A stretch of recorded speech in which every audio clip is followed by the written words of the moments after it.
Well, good afternoon everybody, and a very pleasant welcome from Juma Game Reserve here in the Sabi Sands. It's 23 degrees, that's why I'm saying it's pleasant. Believe me, if you were on drive this morning, it was freezing. So I'm very happy the sun's come out. It is absolutely gorgeous here, and we found some buffalo for everybody to start with. For those of you who don't know me, my name's Tara. For those of you who do know me, thank you so much for all your warm welcomes, and I'm so excited to do this drive for you. It is my farewell to Africa, so please don't make me cry. But yeah, hopefully we'll find some wonderful things for you this afternoon and have some wonderful memories to share for our lifetime. Joining me on camera is Jean-Andre, I'm hoping I'm saying that right. Jamie and the wildebeest, I'm told, is going over to Arathusa to go and see the lions. And back in final control, which is, I'm still getting used to it, is Tara and Nikki. So yeah, it's really weird having another Tara, but everybody has been absolutely fantastic in welcoming me. It is such a wonderful crew, and I'm sure you guys are going to have plenty of awesome memories to make with these guys as well. But I'm just so happy to be here, and I just can't wait to see what we're going to go and find. These boys don't look overly happy. They always look a little bit grumpy, unfortunately. That is the buffalo's way. And I've got a little story to tell you about these guys, because some of you might know where we are. You might have recognised it, but there is a little viewing platform right at the back, and actually I am giving my folks a whole tour of South Africa, where I've been for the last 10 years and meeting everybody. So they're back in final control. We're actually staying in Galago, which is the viewing platform. We saw these buffalo. I've been chilling with them all afternoon, so I thought it was very fitting to welcome you all. And we actually had two elephants. One of them was a bull, and Jean-Andre was actually saying to me that he has been around, he is in Must, and he was a little bit irritated with the buffalo, and as he started walking away, he actually slapped one of the buffalo with his trunk. So I think that's possibly why they're not looking so happy today. But absolutely wonderful. These are the Duggar boys. For those of you who don't know what a Duggar boy is, it's an old buffalo, and this is what they do best. They wallow around in water and mud all day, especially when it's very nice weather or very hot weather, to keep themselves cool, and also to have a bit of sun protection from the mud. Unfortunately, there's not much mud going around today. It's all drying up, which is the first thing that I've actually noticed being here in the Sabi Sands. We are definitely in need of rain. So we had the clouds as part of the opening shot, and I'm hoping after we finish drive it will rain. So keep your fingers crossed. For those of you who'd like to ask any questions, then send all your questions through to questions@wildearth.tv and hashtag Safari Live if you want to make any comments. And I hope you enjoy the drive this afternoon, and I'm really hoping we get to see some lions. So shall we leave these grumpy old men and maybe go and see if we can find, I think, one of our favourite cats. They did have tracks of her hopefully this morning. We think it was her. So I think we're going to go to that area and see if we can maybe coax Karula out to say hi.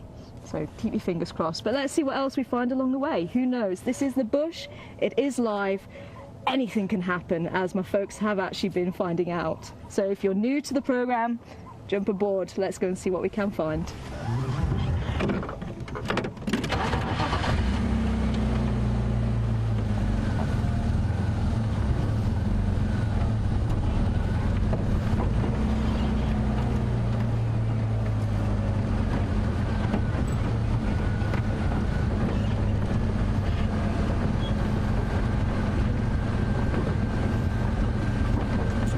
Thank you so much. I'm hearing all the comments coming through. It is wonderful to be back, and guess who is joining us? Yeah. Oops. And I'm already trying to break her. There we are. Oh, you see, I have been getting used to her. We're getting used to each other again. But she's an old faithful, and I've been talking to her very nicely. I'm trying not to break you, Jigger, I promise.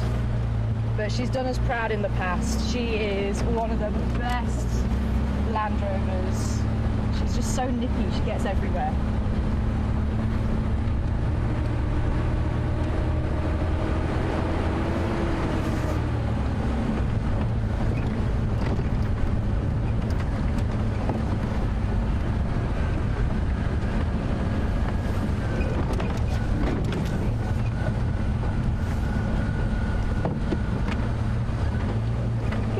Good afternoon, Susie, and welcome on board. It's great to hear from you.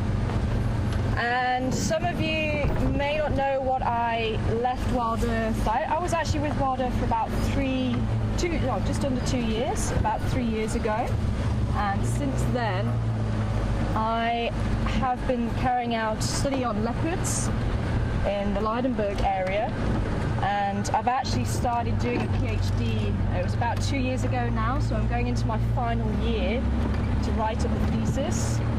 And that is the reason why, unfortunately, I am leaving South Africa. So I just get so distracted here. I can't finish writing anything. So I am going to be back in the UK to finish that off. But the research has been going really well. We've had some very positive comments coming back from the Parks Board and the authorities, and hopefully we can actually add to leopard conservation in the future, which will be absolutely amazing. I have been collecting data to be able to write papers for the PhD, but they'll also, as I say, help to stand up and we can have that scientific evidence to back up what we believe is right for leopard conservation, and that's what I've been doing for the last just over 3 years now.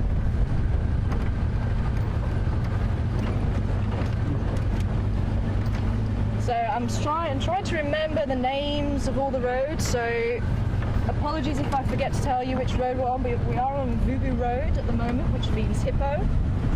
And we have been seeing a few hippo around, but unfortunately, as I say, lack of water, the dams, there's some more duggar boys in the bush there. The dams are looking a little bit empty.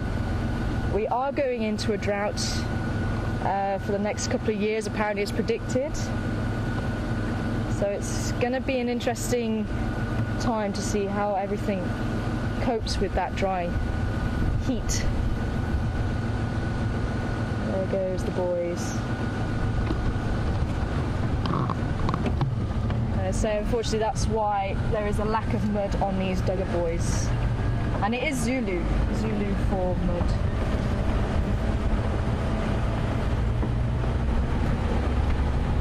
Now these old buffalo boys, they would have moved out from the herds, and we actually were lucky enough to see probably about 300, 400 herd numbers this morning. And they can no longer keep up with the females and the calves and the boys who are pretty old, pretty in the prime. So these old boys actually fall further and further behind, and you go, you know what, you guys carry on, I'm going to go to where it's nice soft grass and I can take my time. And that's why you see these old bulls moving away from the herds.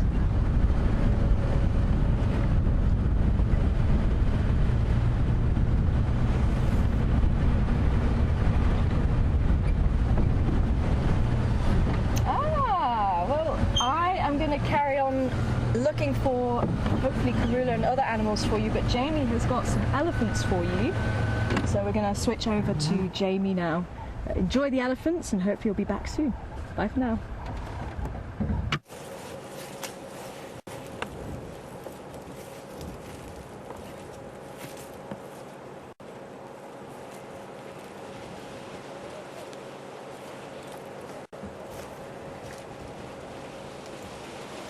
Oh, good afternoon everybody, and welcome to the Sunset Safari and one rather shy bull elephant. Give me one moment, I'm just going to reverse back a little bit so we can have a good look at him. Let's see if we can get him in view.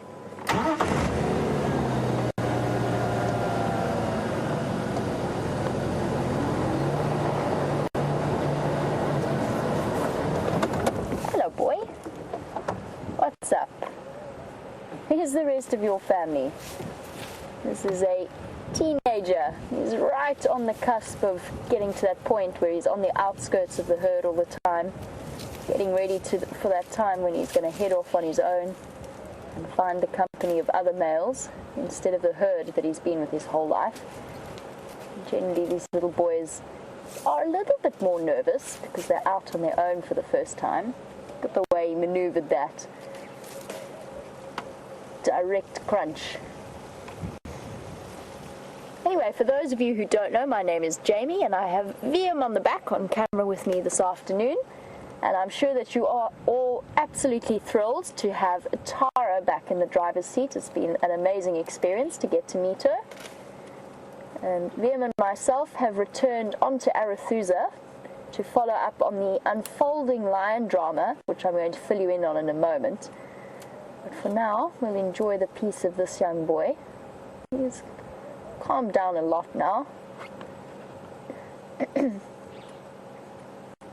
Just enjoying a quick feed. There's been an enormous amount of elephants on Arethusa. It's quite a funny body posture that he's just adopted.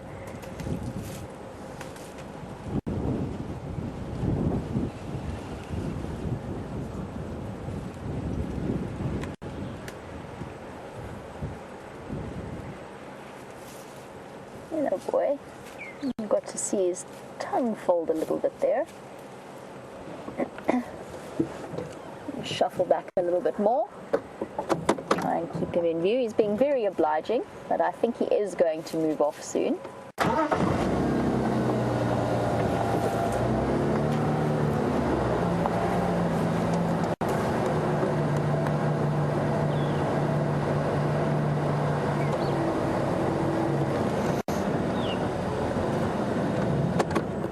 Elephant profile. He's just at the stage where you can start to see the thickening at the base of his tusks. It determines that he is a young male. They're sometimes difficult. Okay, I know that now is not the best time to have said that actually, but they are sometimes difficult to tell from females when they're at this age. They haven't got the nice rounded forehead shape, and when certain parts of their anatomy are not always visible, as they are at the moment, can be a little bit tricky.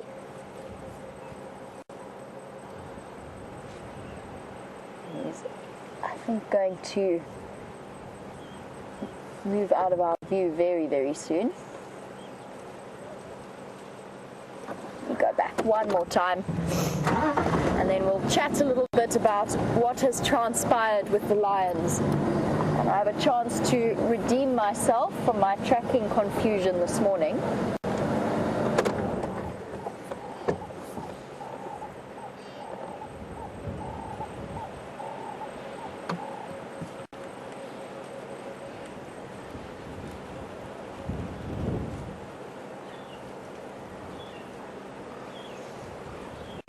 Okay, well, I know that many of you are interested in what's been happening with those lions. So let's transport ourselves back briefly to yesterday afternoon. Now, yesterday afternoon, the Tsalalas were still around feeding on that buffalo kill around Red Dam, and they started to move towards the southwest, towards the big Arethusa Dam. But unfortunately for them, the Birmingham boys were hanging around there as well. Now, this morning when I was out tracking, we heard lions calling, and I was trying to follow tracks, but they were going in every direction, everywhere. There were just lion tracks, forwards, backwards, upwards, downwards. What has transpired? I managed to get hold of one of the Arethusa guides. First of all, at least 4 out of the 5 Birminghams are on Torchwood at the moment, but last night, unfortunately, they did come to blows with the Tsalala Pride. They did meet up. Now, we did speak about that as a possibility, as the potential of the threat, especially to those 3 young males. The Tsalalas have fled to Elephant Plains. That's where they're sitting at the moment. That's why their tracks were all over the show around Zebra Drive. One of the young males is injured. He is quite seriously injured. He's been bitten on the back, and the other one is completely missing. And what I'm doing at the moment is I'm traversing the area between where I know the Birmingham boys were at that corner where we stopped for the tracks and Elephant Plains, because there's been no sign of him so far. And we're going to see if we can follow up on where he might be. If I do find his tracks, however, I'm not going to be out walking him. If he has been in a fight with Birmingham boys, that makes him an exceptionally dangerous animal to go and walk if he's injured, lying in the shade somewhere. But we're going to try and see if we can follow up. Maybe he's returned to the safety of that drainage line and around that buffalo kill. Right, well, that is my plan for this afternoon. I know that it is sad news to hear, and of course we're all holding thumbs that that young male is okay. Maybe he just got separated from the rest of his pride and he's making his way there. But we'd want to just check and see if we can find him. And whilst I do that, let's head back across to Tara, because I'm sure you're eager to spend as much time with her as possible. And I will be back with you a little bit later. Welcome back, everybody. And we've just had a beautiful sighting of the zebra, and literally, they always say don't work with children and animals because they're so unpredictable. Literally, as we were having the link, the zebra decided, no, we want to go and eat some grass now. But we have some virtual zebra here for you, and some wildebeest going to be joining the shot very shortly. And there has been some impala around. And one of the male impala were giving an alarm call, so there was a bit of excitement there, so I was trying to work out what was going on. But I think he's a little bit confused.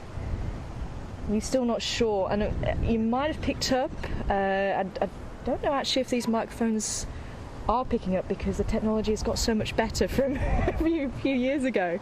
But if you are picking up the wind, that does confuse the animals quite a lot, because they can't pick up where the smell and the sounds as easily. They get very confused, they get very skittish, and I think possibly that was what was happening with that male. The females kind of looked up and went, oh, you're giving an alarm call? Okay, well, maybe we'll move away from where you're thinking there's something there. But he's gone back to see if there was anything. We couldn't see anything. Oh, and now he's walking up. There you go. So you can see he's still looking behind him, but you can see all the bushes moving around. And believe me, that wind had a nasty nip in the air, and I do wonder if somebody had snow. And apparently there was a forecast for snow over the last couple of days. I think somewhere down on the southeast coast, somewhere that side, and apparently there's a heat warning for Limpopo. So yeah, crazy times here. There go the virtual zebra. That beautiful shadow stripe. I don't know if you saw that earlier. I'll see if I can move again, so you might be able to see them through the bush.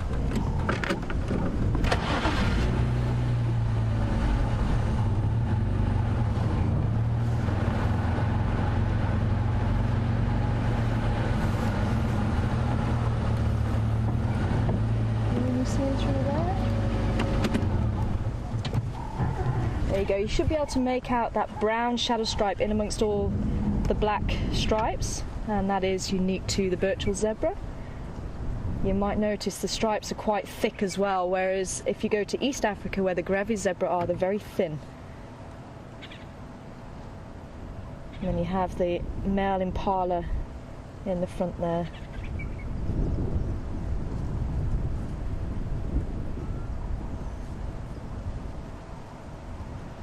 Now here's a ram. And I only found out the other day what makes a ram, or the females are also called ewes, as you get to the larger antelope. And I wonder if we can scan left. I think just, oh, there we go.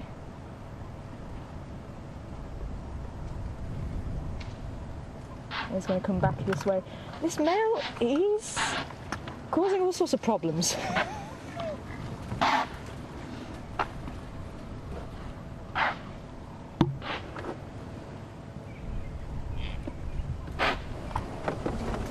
Sure, nicely done. Wow, what great camera work. But check it, he's just causing so many problems. He's chasing, it looks like it is a female he's chasing. He's a little bit early for the rut.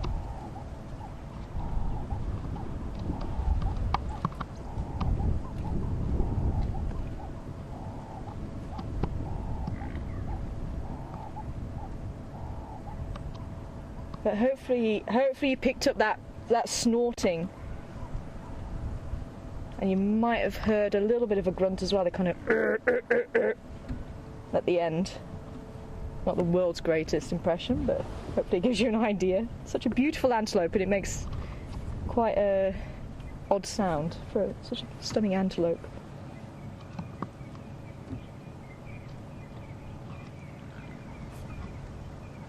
Don't know if you picked that up. I think that was a little bit. a little bit too far away. But yeah, he's just causing problems now. So with the wind, he's confusing these females, and then he's chasing them all over the show. But what they will do during the rut is herd the females together, and it's almost like that's what he's doing. Now it could be, because it's dry, maybe it's triggering them to actually start rutting, even though it's not the right time of year. It tends to happen around March, April time. They do tend to have a late rut as well, so the females who don't get mated with around that period, they'll mate with them around the September time. So it could have been that it's been a bit delayed for the second rut, and this could be the second rut, because he's certainly showing the sign of herding the females. I think we need to maybe move up again.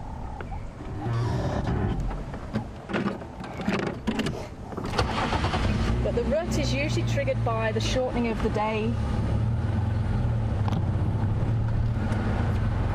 and the change in nutrients in the grass. So I have heard some people say they haven't had the second rut. I think my friend in Kruger said they didn't see a second rut in Kruger. So it could be this is the second rut and it's just been delayed. But you can see the males through there, they've got some beautiful horns on them. These boys are in good condition. Their necks not as fat as what they usually get to when it's the full rut, but the September rut is usually very short. I say it's just usually for if there's a few females that weren't made pregnant during the March, April, May time. Yeah, he's just in front. The one that's causing all the problems, he's just in front of us.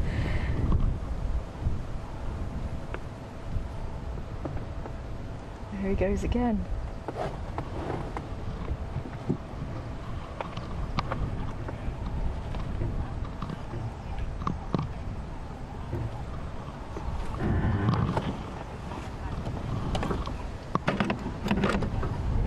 Ah, brilliant. So Nikki's saying that they haven't had the second rut yet, so this is probably what is going on then. The last rut was in May. And it looks like there was maybe a small female knocking around here that would have been from the second rut last year, and I think it's there. Now I've just parked right behind the bush for you. Come back this way. Can you see how much smaller she is? So she's not from, the females are almost ready to drop the lambs. That will be happening in the next month or so. Yeah, well, we're in November now actually, so November, December. So she's just that little bit too small to be a full yearling. So she would have been from the second rut last year. That'll be one there. So I was saying earlier, I just found out the difference with the antelope. So the males are called rams, the females are called ewes for impala and the smaller antelope. But then you get larger antelope like the wildebeest, and they get called bulls and cows, and then the offspring is calves, and with the impala and the small antelope, the offspring is lambs. Now the cutoff is a nyala, which the male looks very different to a female. He's twice the size, but it's actually the amount of teats that they have. So apparently the ewes have one set and the cows have two sets, and I didn't realise that was a difference. I always thought it was just a size thing, but no. There you go. You learn something new every day, and I only learned that last week. And there is actually a wildebeest. If we can scan to the left, there he is. Oh, and our noisy impala again.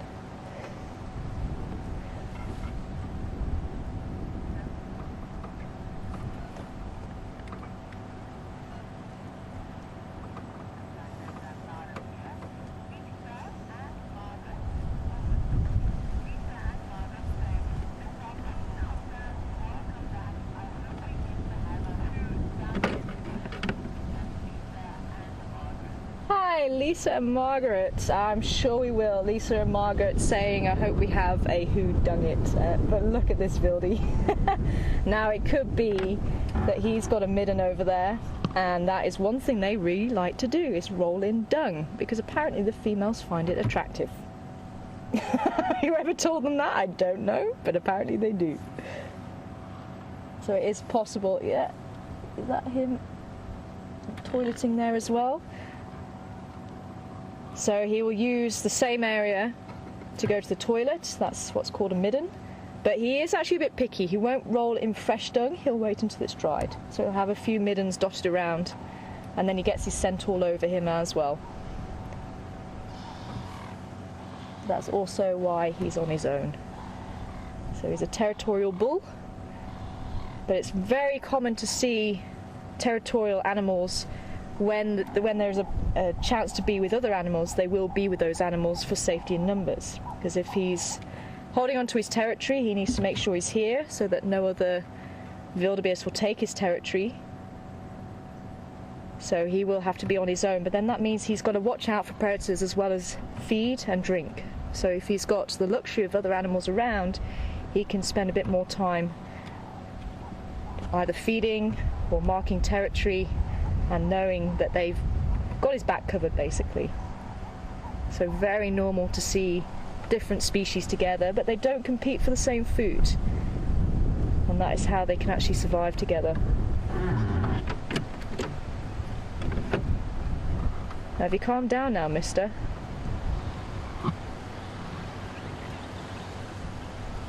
Yeah, I'm talking to you.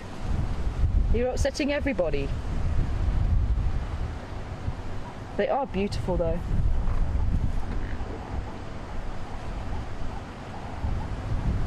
You might just have heard that roar then as well. Is he going to go again?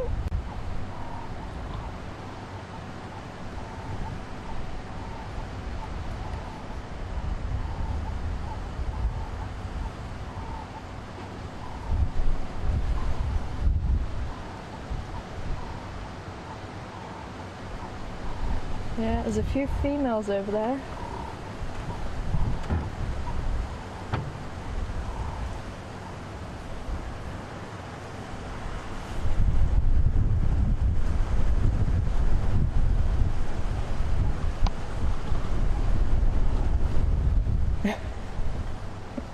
You see he's throwing his head back, and that's when he's roaring.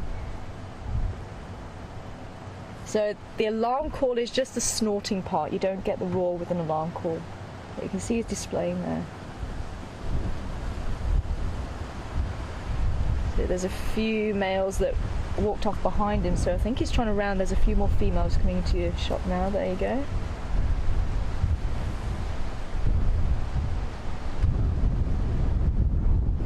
There was a young male who was being tolerated, which also doesn't really happen in the main rut. The young males will get pushed out, so no males will be around at all.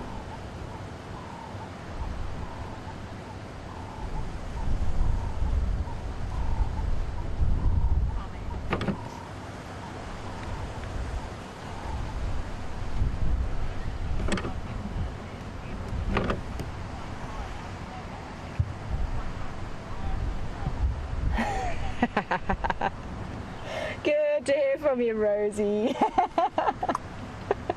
I'm sure my little comments will come out at some stage. But as well, I'm unfortunately famous for a few things: the dung quizzes and, I say, the little comments. Blondie is back, and I'm sure there's going to be a few blonde moments, as I'm sure everybody has had since they've been driving with Jigger and WildEarth and me. Let's see if we can go and find Karina on that note as well.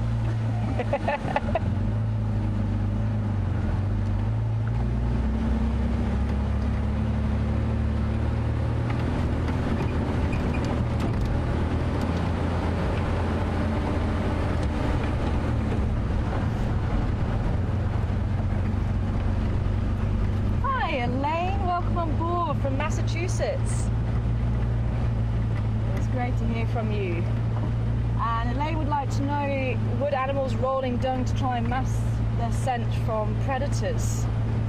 And I haven't heard it being done by herbivores to mask their scent, but possibly carnivores to mask their scent from herbivores. But then I'm still not 100% sure if that does actually happen or whether they just like the smell. Because obviously if you've got dogs, you might know that they like to roll in smelly things. And it could be the same thing, that they think that you find smelly things attractive, just like the wildebeest and the females, which unfortunately is not the case with humans. And some of you might know I have with little Jack Russell now since leaving WildEarth, and he likes to do that. So I'm speaking from experience. But yeah, I don't know, I'm not sure. We don't see it often enough to really say for sure if that's what they're doing it for. If it was true, then we should see predators doing it a lot more often, but you don't really see them doing it very often. So I think that's one.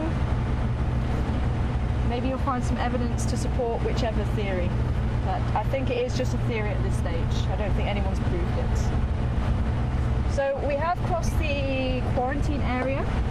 We are heading towards Voyatella access, and we're going to head down towards the sandy patch and Impala plains, and that's where the guys had the tracks of Karula. Hopefully it was Karula. They were very small, and actually I was saying to Aubrey, because we saw them this morning, and Aubrey's been kind enough to drive us around while we've been staying here with my folks, and I'd forgotten how small the female leopard tracks are.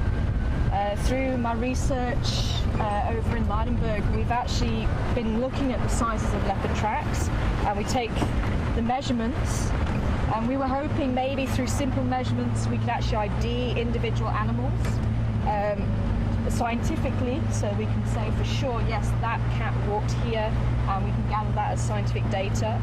We also collect the pictures, so we put a ruler next to the spoor and we take the picture, and I think that we can actually run through a software program when it becomes available, or somebody can develop it for leopards.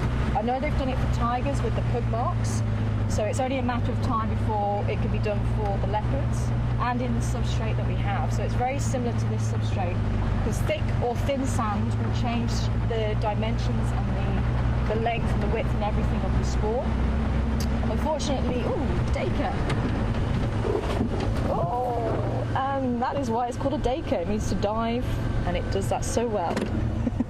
Dives through the bush.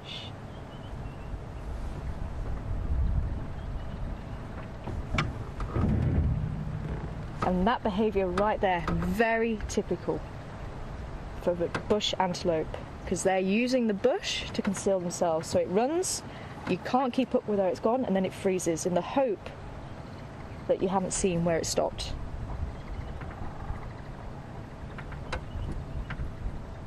That is a grey or common Dacre.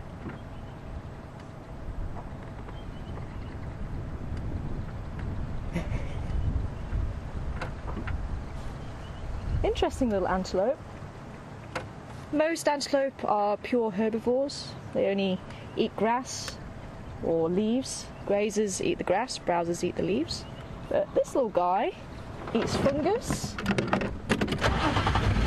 caterpillars, and on the odd occasion, the odd little bird if there's a nest on the ground. Odd diet for an antelope.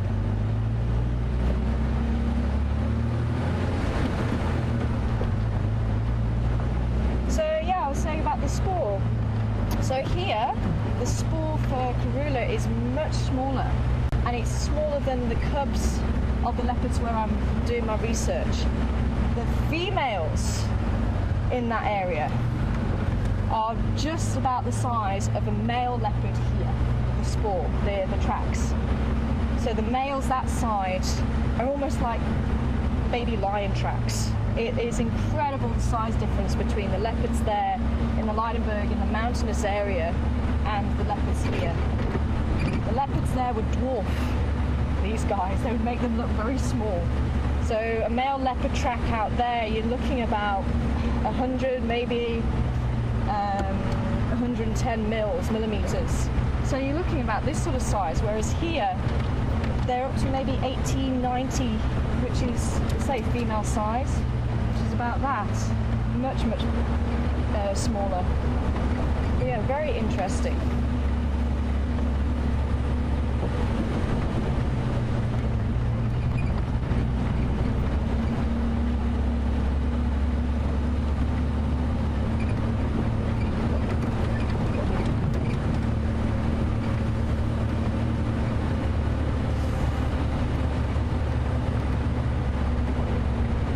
James in Kansas City, welcome on board. And James has actually been helping us with the leopard research by buying a camera trap. So most of my research has been done collecting data through camera traps. They're about that big, and they literally sense movement or heat, and it takes the pictures for me. And where we set it up, we actually had a camera club, so people could actually buy us a camera, and we put it out in the field, and that helped us to collect the data. And quite a few WildEarth viewers came on board with that. So there was the Clown Cam from Sharon, and Red Robin from Diane, and we also had Fancy as well, which was awesome. And I really do appreciate everybody's help with that as well, because it's actually made it possible to do the research, and hopefully next year I might be able to become a doctor. I have got the shirt, and thank you so much for everybody who sent me that shirt saying Dr. Piri. I haven't worn it yet. I can only wear it when I have qualified, but it has meant so much to actually have the support of the viewers with the research, and to actually allow us to do that. It's amazing. But they are staying out in the field. So the cameras were static for 3 years, so we've been able to monitor the changes in the area. And what was amazing, we actually had a female leopard give birth to an erythrostic cub, and that is extremely rare. It's actually, it gets called a strawberry or a red leopard. They don't have black spots, they actually have brown spots, and their fur is much paler than that you see of a normal leopard.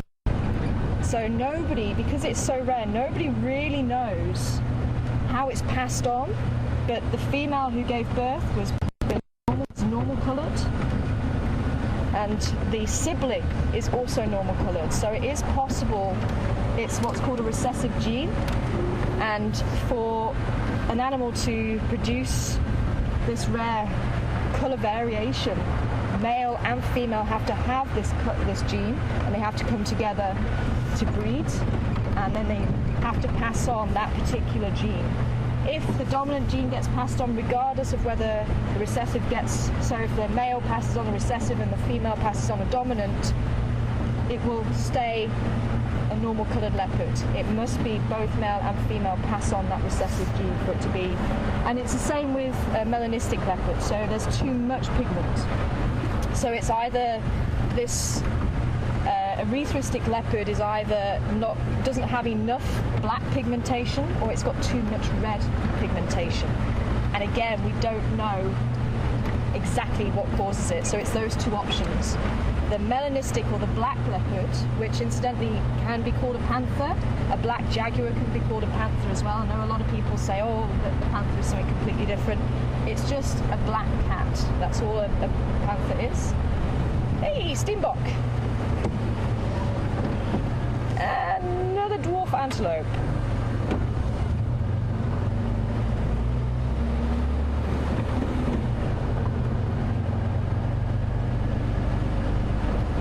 So that's possibly how it was produced by a normal colour. Now I'm just seeing if that Steenbok is around.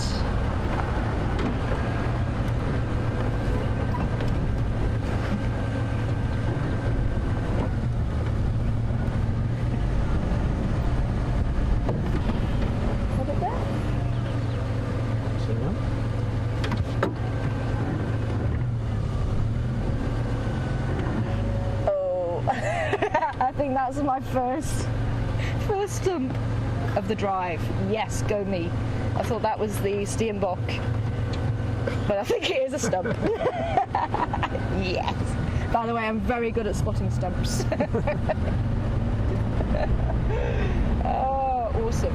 Anyway, so the Steenbok incidentally is a small Labrador puppy size. It's sort of that sort of size. The Dacre not much bigger. That's about the Dacre size. So much smaller than the Impalas that we saw earlier.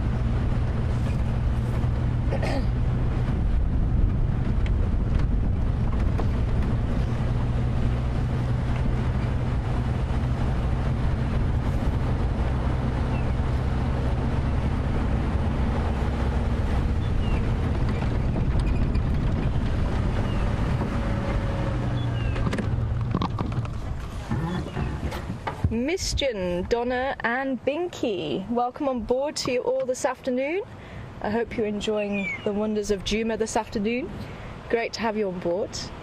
And all of you asking the same question, wanting to know if I'll carry on my leopard research once I'm finished. And that is yet to be determined. I actually don't know at this stage.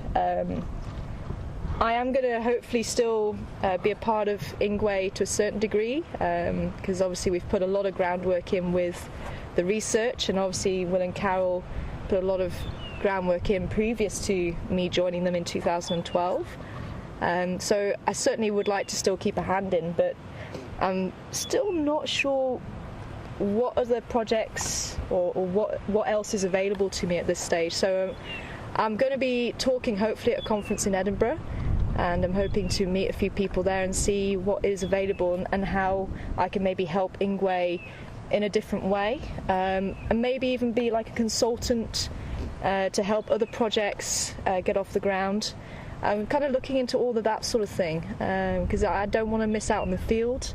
Absolutely love the field and being in South Africa, and I'm not quite ready to give it up completely, but I do need to be in the UK to see the family as well. So it's trying to work all of that out. But I will definitely keep everybody posted, and hopefully when I have more internet we can actually talk a little bit more.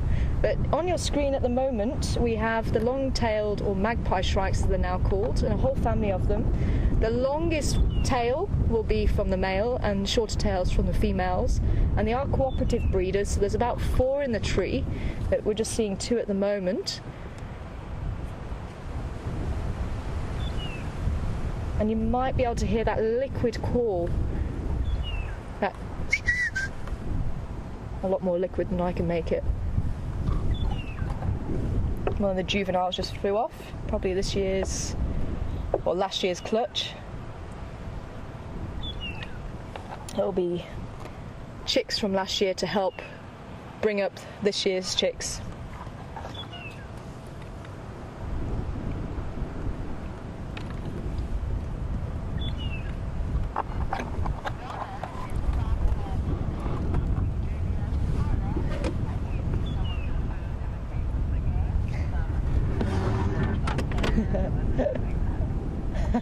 South Carolina.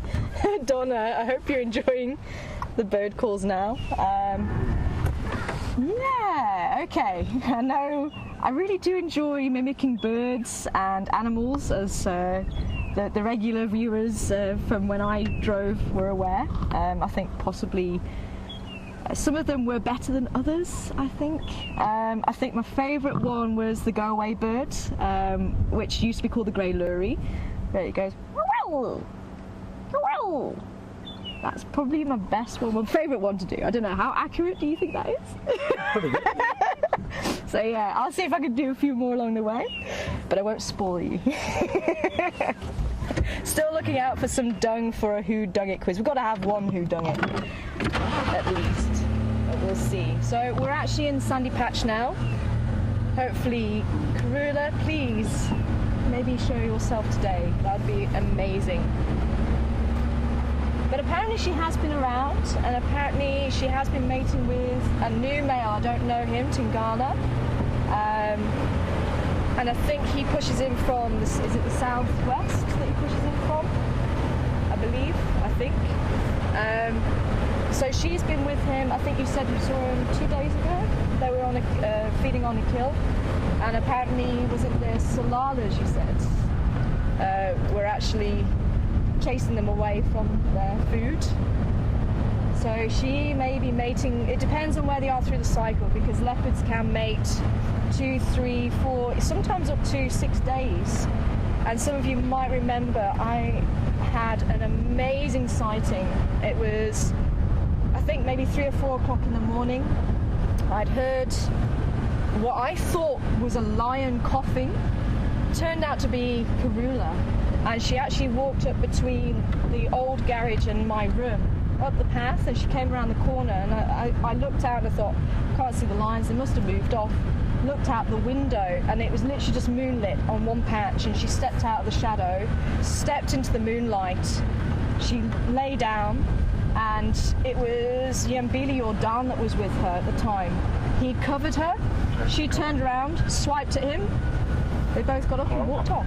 I could not believe it. I was buzzing after that, I promise you.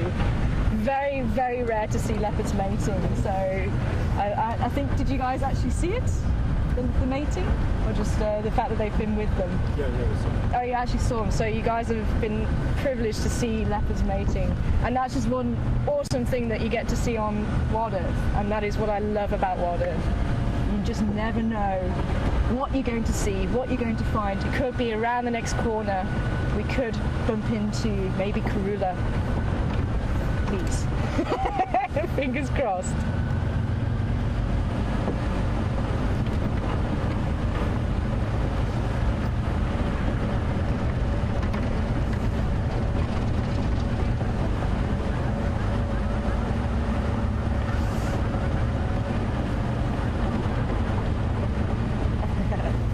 Anna Marie and Afira, welcome on board to you this afternoon, and also hoping to see Karula. I think it would definitely be nice to say goodbye to her, but I think we were definitely privileged to see her Valentine's Day, a very fitting day in February when I came back for a couple of weeks to fill in while Mark was on leave, and that was just so special. I think Brian was actually on camera with me, and we were actually going out to the hyena den to see if any of the cubs were around, and literally as we went through Philemon's dip, Brian said there's a leopard, and it was the bushes were so tall. I'd looked just before the bush and looked to the other side, and she actually was just behind the bush, so I couldn't see, and Brian obviously looked the right way and he said leopard, so we reversed back.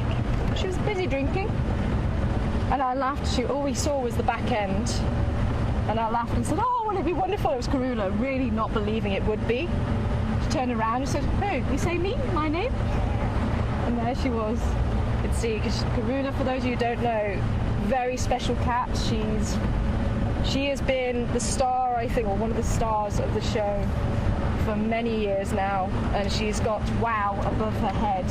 Her spots actually join up to say wow. And she is amazing. She deserves to have wow across her head.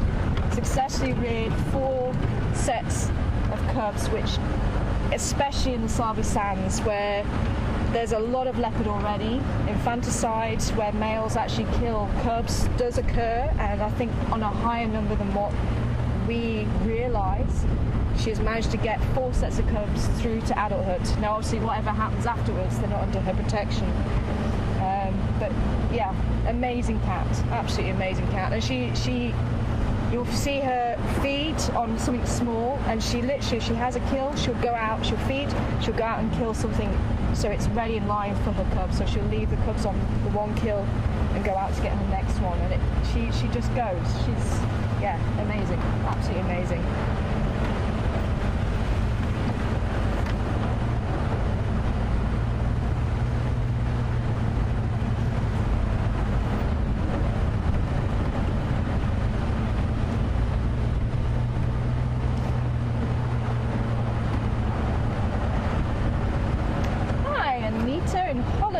Welcome on board. Anita wanting to know, is there an explanation why the leopards this side have smaller feet than the leopards where I'm doing my research? The leopards where I'm doing the research are definitely larger, so they will have the larger feet. It's possibly because their diet might be slightly different. Maybe they need to be slightly larger, because we have found them taking out female kudu. We've actually heard some people have seen them trying to take out water buck, and they fairly large antelope. Now the impala, as we come onto impala plains, very fitting, is the optimum prey size for a leopard.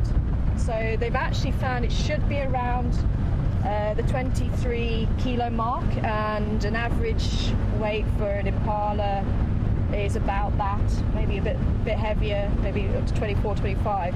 So that is the optimum, where the leopard exerts the energy to catch it, it gets enough energy out for that capture. Now, obviously, if you get something smaller like a daker or a steenbok, they might have to exert the same energy, but they don't get as much reward.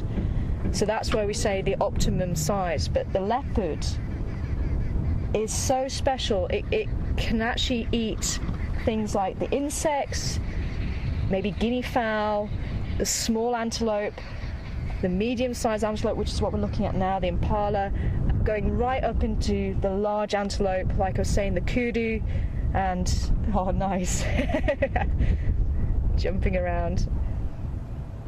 And the water buck as well. I've even heard of them taking out some, maybe not fully grown eland, but calves of eland, eland being the largest antelope in the world.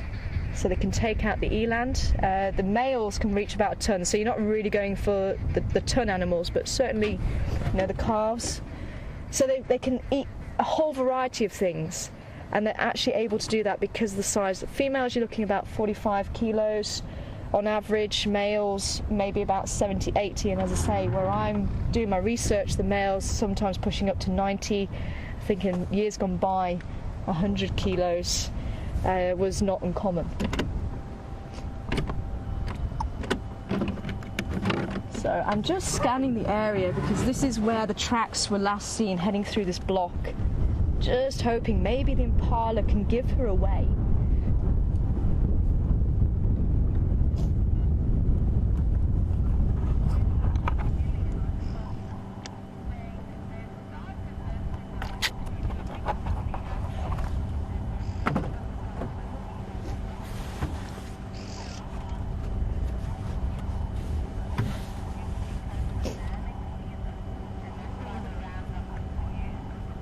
Hi, Gilly in Wisconsin. Welcome on board, Gilly. And yeah, quite an interesting one there. So maybe the males are getting confused because the females are coming up for birthing, and maybe their hormones, the change in their hormones has confused them slightly.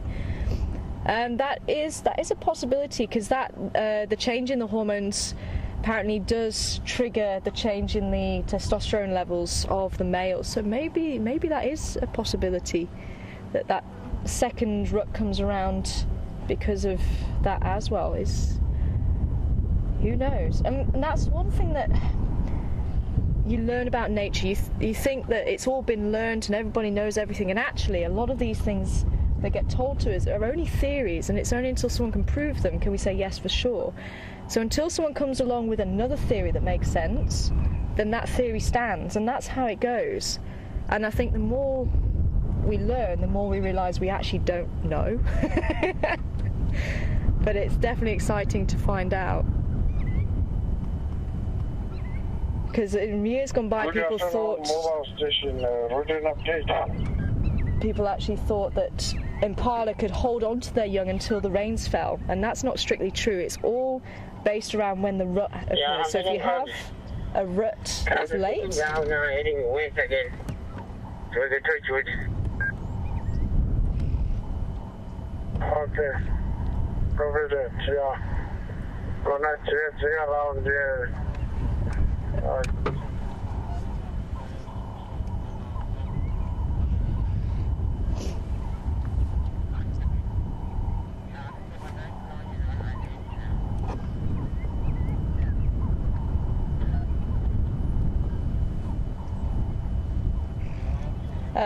Sorry, I was losing my trail of thought. It's so long since I've listened to a radio.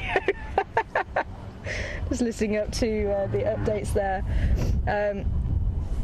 But yeah, as I say, people actually thought that they could wait until it was perfect time with the rains to drop the lambs. But if they were able to do that, if the rains were late, the lambs would develop too much and they wouldn't be able to give birth to them. So that's not strictly true that they can actually decide when they drop the lambs.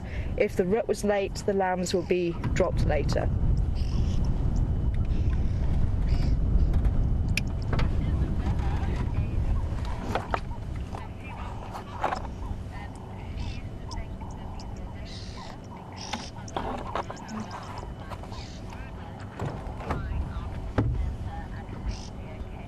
Oh,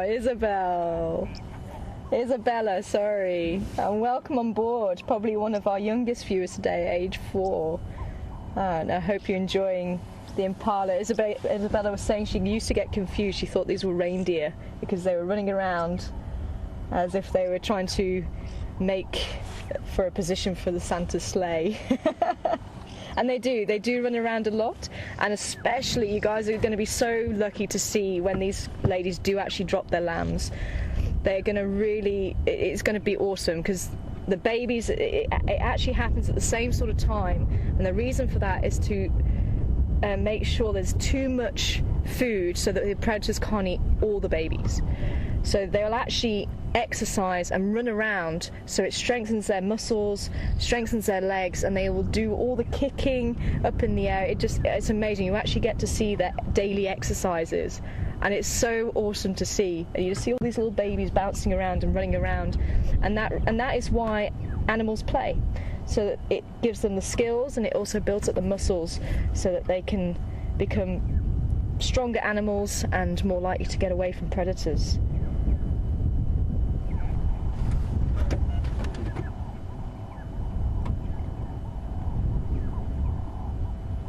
Unfortunately, not much movement. I was hoping maybe someone might pick something up. You might hear that snort again, that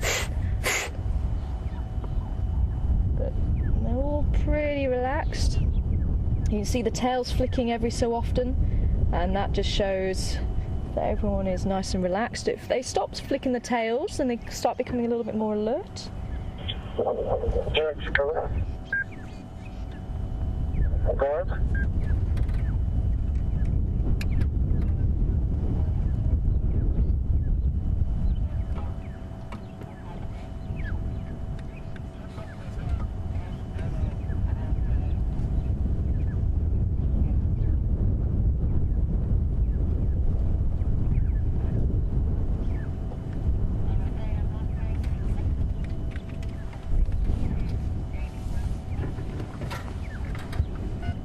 Oh, we're going to sit here a little bit longer. I think Jamie's got something for you. I believe it's a mongoose. So enjoy the mongoose, and we'll be back with you soon.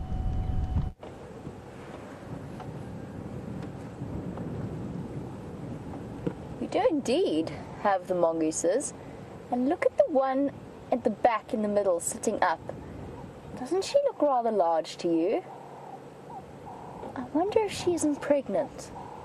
Or it might just be the way that she's sitting. Oh, it disappeared into the hole now. They're being unbelievably shy this afternoon. I think it's the wind. Every now and again, another head pops up and then disappears. This is the most we've seen so far. Whoops, gone. Oh, there's another one. There's just heads popping up all over the show. And I know this family. I've driven past them many times on knobthorn clearings, and they're not nervous. They are habituated to cars, and yet because of the weather today, and I think it is the weather that's causing it, it's making them very nervous and very jumpy. I suppose if you're reliant on your senses as much as they are, makes sense, especially when you're that low to the ground. Seeing a threat isn't always that easy. Here we go. Getting braver. Having a quick grooming session. And I know I've spoken before about the grooming competitions that happen between competing mongooses. I'm still not sure. I've been guiding for years and I still don't quite know what the plural is. Mongai just sounds ridiculous. It must be mongooses. What about mongoose? Mongoose, I suppose. Mongoose. Makes sense. Goose, geese. I think it's mongooses though. I don't know. I think I have to ask James that. I feel like his would be the correct answer. So I think VM's got a nice one. I like mongoose. As we sit and watch our two mongoose, we're chatting a bit about the grooming competitions that happen between them. But they'll also groom each other, not just themselves, as a way of bonding and creating that social pairing. Oh, there's a third head. They just seem to keep coming out of the holes. Quick scratch. The nice thing about dwarf mongooses, no matter how nervous they are, they're generally incredibly curious. And for the most part, if you sit nice and quietly and nice and still by one of their termite burrows, you will get a chance to see them. Hello, little ones. They always look so well groomed, shining in the sun like that. There's also something, I don't know what it is, I don't know whether it's because we always associate things like ferrets with being very intelligent, but there's something about their look. It's quite a piercing, serious look when they look at you. Like they're really giving you some serious consideration. And I get the impression they are very, very bright. Somehow I feel like there's a real little problem-solving brain in there, thinking about all kinds of things.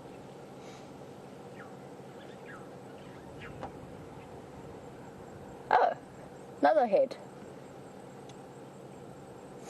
Just keep popping up. Hello, have we interrupted your Wednesday afternoon? It's okay, you can come out. It's actually a huge group. I've seen at least 10 when we first arrived. They're not all in this burrow, some of them scattered off in different directions. And what they'll have in a nice open area like this, oh cute, those two are so sweet. Cuddling together for security.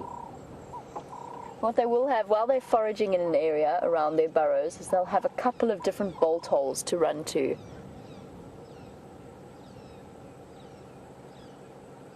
And I can hear some really high-pitched contact calls. Oh, there's a fourth one in there as well.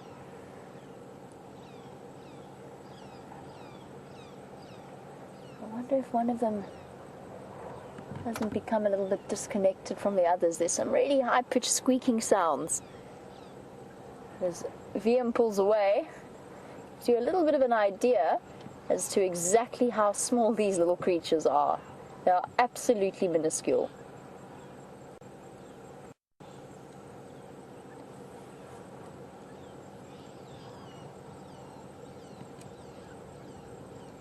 This drongo is making a lot of noise, but the mongoose are not responding.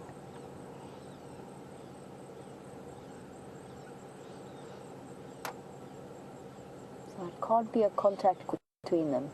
There's 4 of them left, now 3, with that little tail disappearing over the back.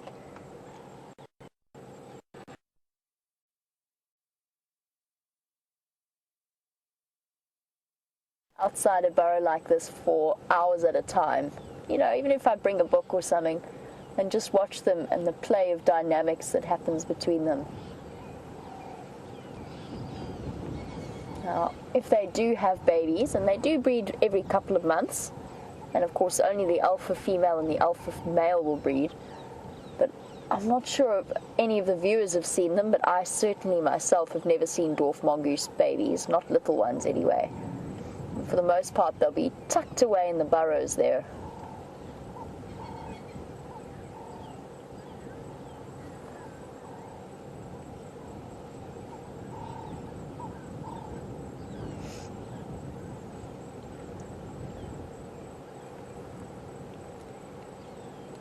I believe that for modern usage, and this is coming from one of our viewers, Pamela, the plural is mongooses or mongeese. That is what's come to be. In my head, I think I always just accepted it as mongoose for both. But I suppose that doesn't really work. Almost like sheep and sheep. That's how I had it figured out in my head. Coming and going now. They're feeling a bit more secure with us.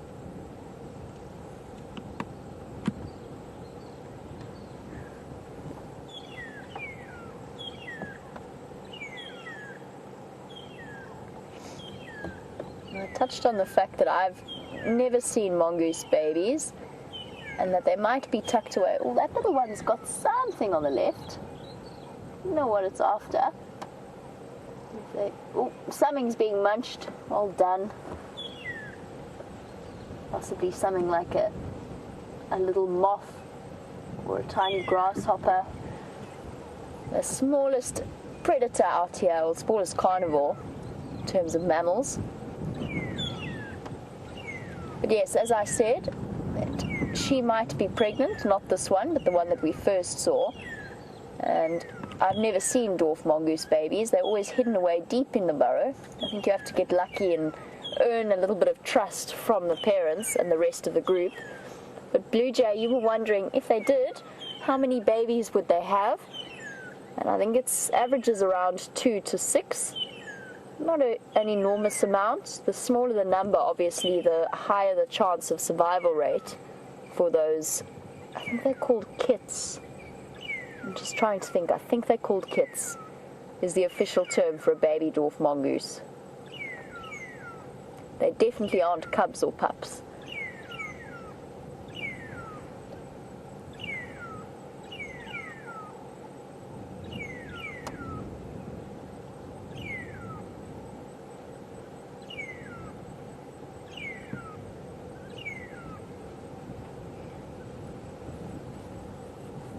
Oh, I touched on the relationship, or the fact that they remind me of ferrets, and of course they're all part of a very similar family, now known as the Herpestidae family. But Barbara, you were wondering about the connection between meerkats and mongoose, and they are essentially the same. They fill the same ecological niche. They are related to each other, but generally you'll find that mongoose tend to occupy, or at least the dwarf mongoose, the banded mongoose, and the slender mongoose, the ones we see around here, they tend to occupy the more eastern, slightly higher rainfall areas, whereas meerkats are more adapted for desert dwelling, along with the yellow mongoose, as well as the slender. The slender mongoose does cover quite a wide distribution. But generally a mongoose is more suited to desert environments. They're not water dependent at all. But they are related to each other, and all falling under one group that every member of has an anal gland that is capable of anal pasting. I'm just going to be quiet a moment, maybe we can hear the high-pitched squeaks.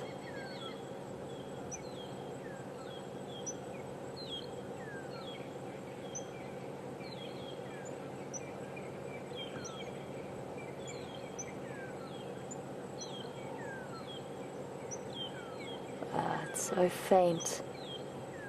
Don't think you guys will be picking it up. I can barely hear it, but they've got such a wide range of interesting contact calls, and I'd love to know what this one is saying. It's definitely not an alarm call. Just this little beep, beep.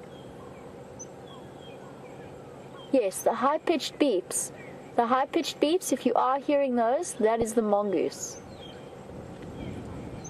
I mean, it barely sounds, it sounds like it should be made by some sort of insect, but that is what we're listening for.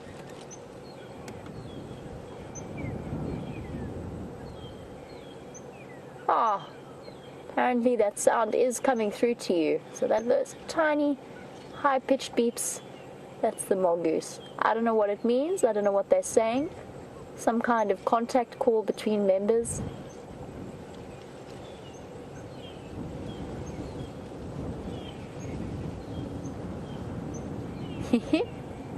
Very cute. It's fun to watch them bouncing off. They've got about an hour left of foraging time.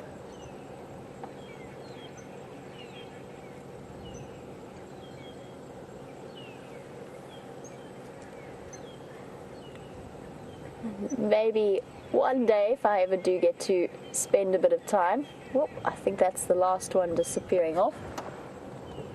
Has it disappeared into the hole? Yep. Oh, one day, if I ever get to spend a little bit of time around a dwarf mongoose hole, a couple of hours, maybe I'll get to treat and see the babies. But Pretty Nightmare agrees with me that they must be absolutely adorable. Oh, hello. Popped out. Went in one tunnel and came out the other, I think. Oh, I'm disappearing off. Now, I know that as soon as I move the car, I think that was the last one.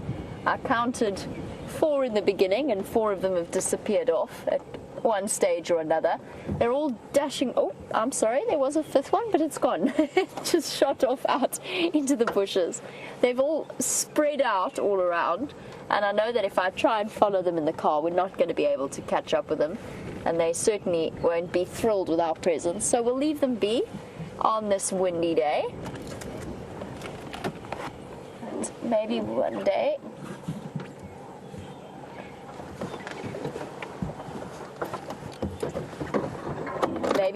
I'll get to see the dwarf mongoose kits, as they're sometimes known. And Michael, you were wondering why there are so many different names for baby animals.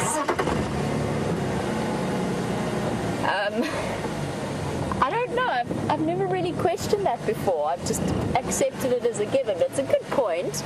But I suppose, why do we have so many different names for male and female animals? Bulls and cows, rams and ewes.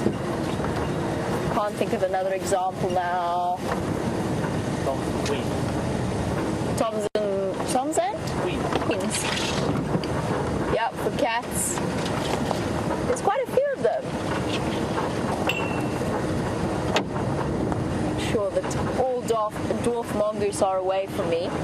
Honestly, Michael, I don't know why there's so many different names. I guess so that you can refer to them without having to specify too much what animal you're talking about, maybe because it's a good way of providing an indication of evolutionary lines.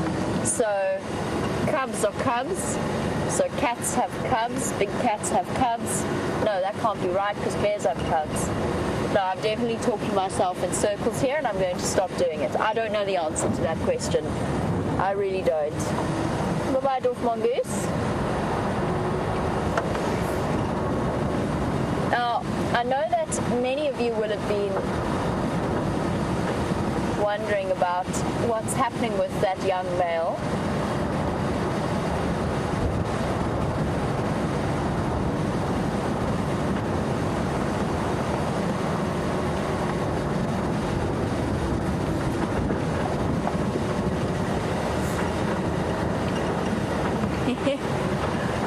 Well, I've been calling them kits. Sorry, I will get back to the line in a moment. But I've been calling them kits. But apparently, Patricia's letting us know that on Wikipedia, the official term for baby dwarf mongoose is a pup. So it's a baby ferret that's called... What is called a kit then? Where does that name come from? Maybe it's baby ferrets I'm thinking of. Might be expanding ever so slightly. What a goat. Goats are kids. I like that. Goats are good. Goose and gander. Okay, now really my brain's gone off in completely the wrong direction. I'm apologizing. It was pups, apparently. Pups, mongoose, mongooses or mongeese. And we shall leave that to rest without ever really knowing, as to Michael's question, why we need so many different names. Now I just keep thinking about things like leverets for baby hares. Okay, subject change, back to the lions. I've been looking for this young male. Now, as far as we know, but nobody actually witnessed the confrontation, but as far as we can tell, it happened on Arethusa, so somewhere between where I picked up on their tracks this morning on Zebra Road and Red Dam, where they were last night, that confrontation would have happened. I imagine it happened closer towards Arethusa Dam, and then the rest of the pride fled off to the northwest of us to go and investigate elephant plains. I paid a quick visit to Red Dam just because I thought that maybe the male might have run in that direction back the way they'd come, because he felt like that was a safe option, and maybe might also have been looking for water. But I haven't seen any sign of him. There'd be no tracks, nothing. Maybe he is just separated and making his way a little bit behind the others. I still want to go and double check around Arathusa Dam though. I think now that with the Birmingham's out of the way, all the way in Torchwood somehow, there's a chance he might be going towards more familiar areas. And of course when we first saw them, they were right around the Arathusa Dam. Now, this is a really, really common offshoot of a pride takeover. And subadults are usually under threat. They're right at the cusp of being at risk of infanticide. If they're females, as we saw with the Nkuhuma subadult, they're still at risk, but they're at less of a risk than subadult males. And generally quite often that's the reason behind a pride split. So if mothers have subadult cubs with them, especially young males, then they move away from the rest of the pride to try and accompany those subadults and keep them safe until they're big enough to gain independence. And it's interesting to draw the parallels between the Saladas and the Nkuhumas. It's something that we spoke about a lot. The fact that the Nkuhuma lioness was killed as well as the one subadult female. We suggested that it was the lioness had been killed due to the fact, or they were putting up as much resistance as they did due to the fact that they were trying to protect those subadult females. And the Saladas have done something very similar, except they've been in an even more unfortunate situation, caught between the Matimbas that they're running away from and now straight into the territory of the Birmingham boys. And it's not easy for them. It's not like they intended to come running into Birmingham boy territory. It's just that there's not that many power vacuums out here. So to find a nice safe place isn't always all that easy. But we do seem to have come full circle with this whole thing.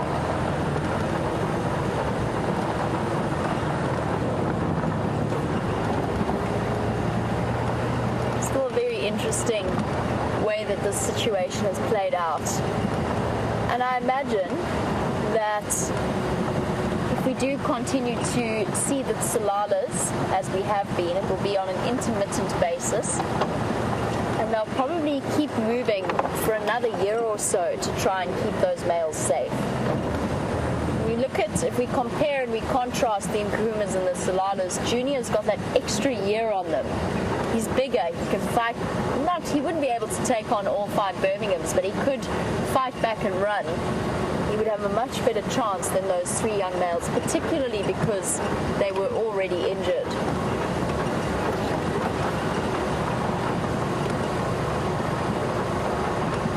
You can't help but feel for them that they had to try and flee from one serious threat posed by the Matimbas, and unfortunately wound up running straight into the next one. I'm going to make my way towards the dam, and while I do that, let's head back across and see what Tara is up to, and I will be back with you a little bit later. Welcome back, everybody. Apparently had a really nice mongoose sighting. We've left the Impala Plains and we headed down towards Chelapan, which for a few moments the name deserted me, but then I had a spark of inspiration. And we just found this red-billed hornbill. Having a look around. We did have some roller for you, but they decided to fly off. But luckily the hornbill stuck around. Some of you might remember Patrick. He used to call these guys the flying chilies, and the yellow-billed hornbills the flying bananas. So, in honour of Patrick.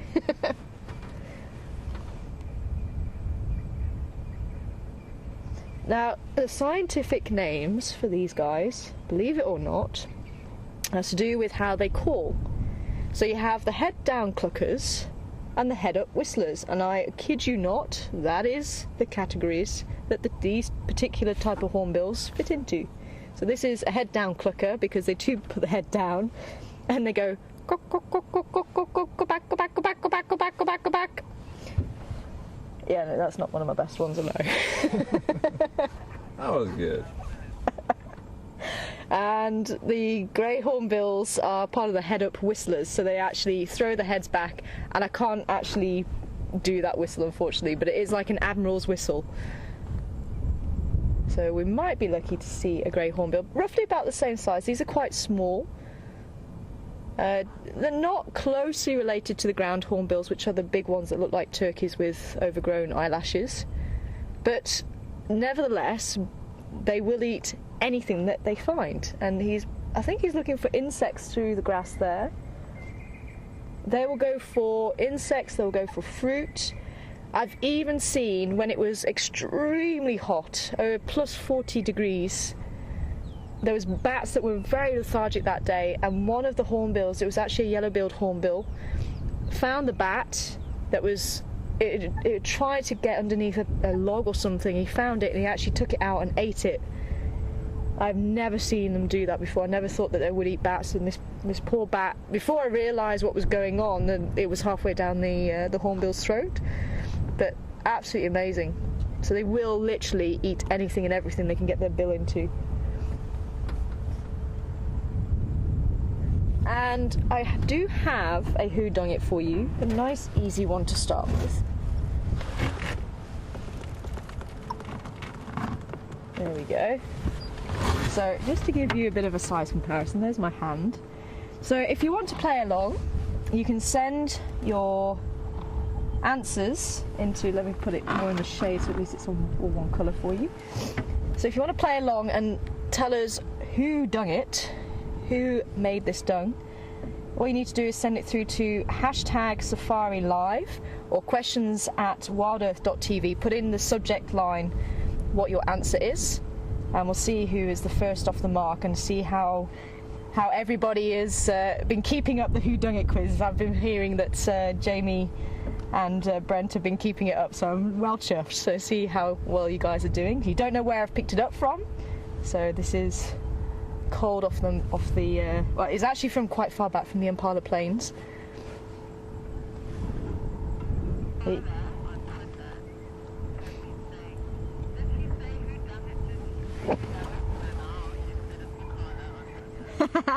Hi Carla, and just for you, this is the Who Dung It quiz.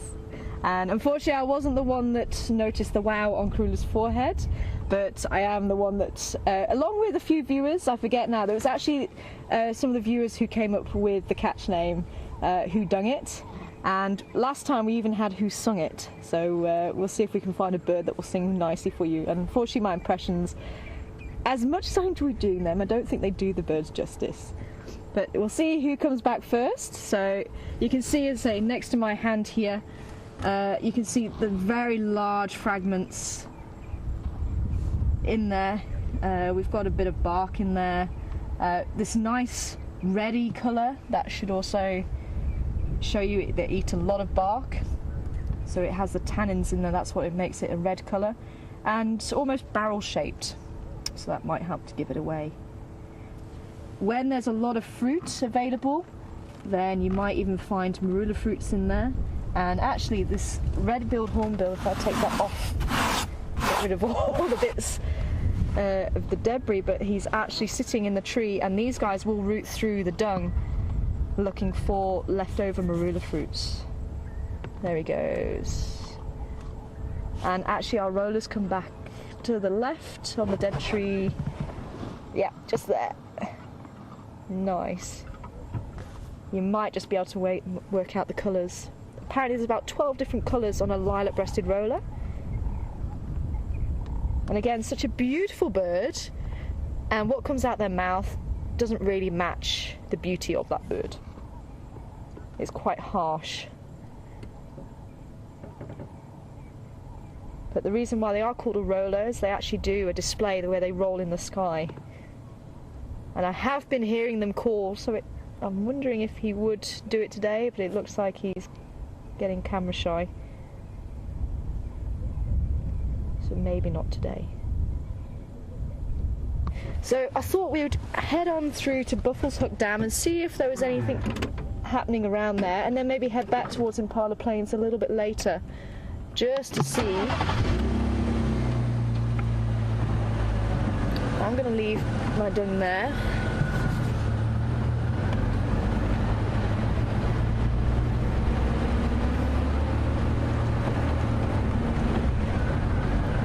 Awesome! Christy, Mary, Richard, Jan. Oh, fantastic. Good to hear. You're all getting it right. It is elephant duck. Well done, guys. Great to hear you still have your eye on your duck. Brilliant. Let me see. Just heard. It might have been a little bit too far.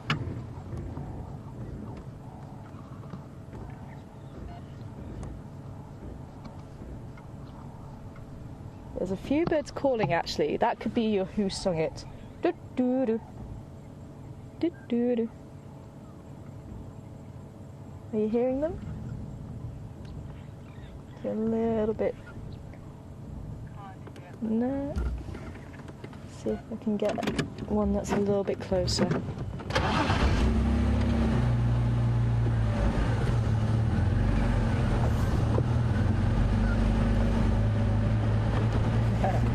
Thanks, Anna Marie. Trouble is, you haven't heard the bird calls and what they should sound like. But Anna Marie thinks I'm an expert bird caller. So I'll just not show you those birds that I've been intimidating. Yes, maybe I have. Maybe that's why the roller disappeared. But yes.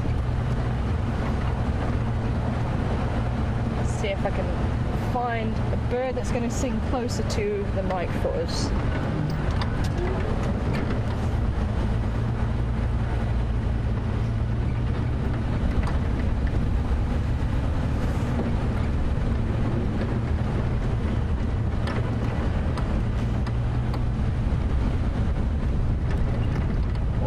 Favourite mud wallows around here. That's got a lot deeper.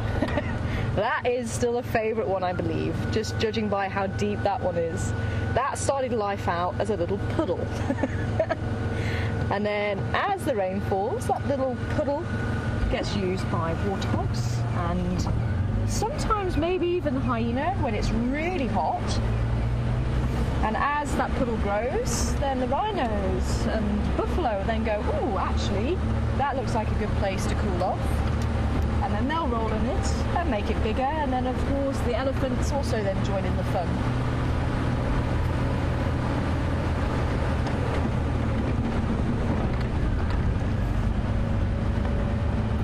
So I think we're going to take Vulture's Nest, going through Spaghetti Junction.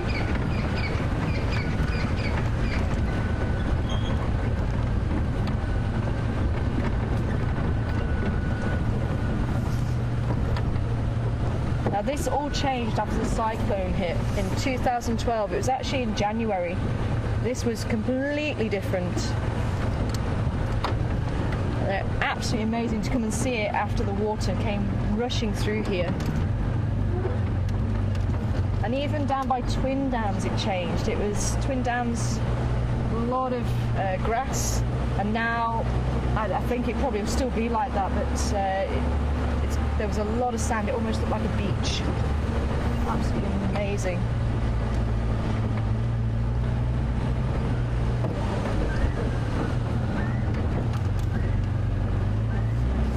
I did hear some birds in here. I'm hoping I'm a little bit closer, so if they do call, we'll hear them.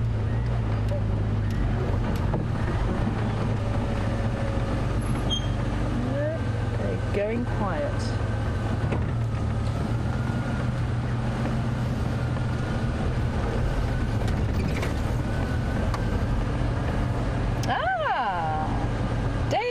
Welcome on board. Wow, my very bad impression gave it away. It was a Cape turtle dove. Well done, David.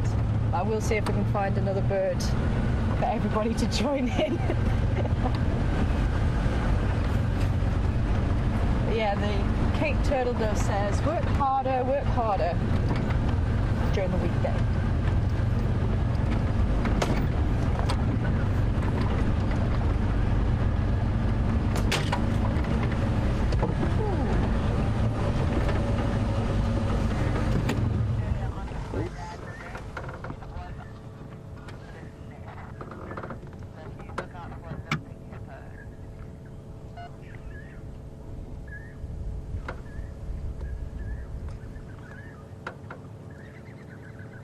Now, this little bird was the one that was calling earlier that I was trying to see if we could get a bit closer. Let me move out the way. Absolutely pretty birds, but you can see very well camouflaged because they spend time on the ground. It is a crested francolin. Just about make out his eye there. Quite often you get the stripes and the spots to try and break up the outline of a bird or an animal, and you can see how well that works. You can barely see it now. So crested francolin. Females have a brown cap and males have a black cap.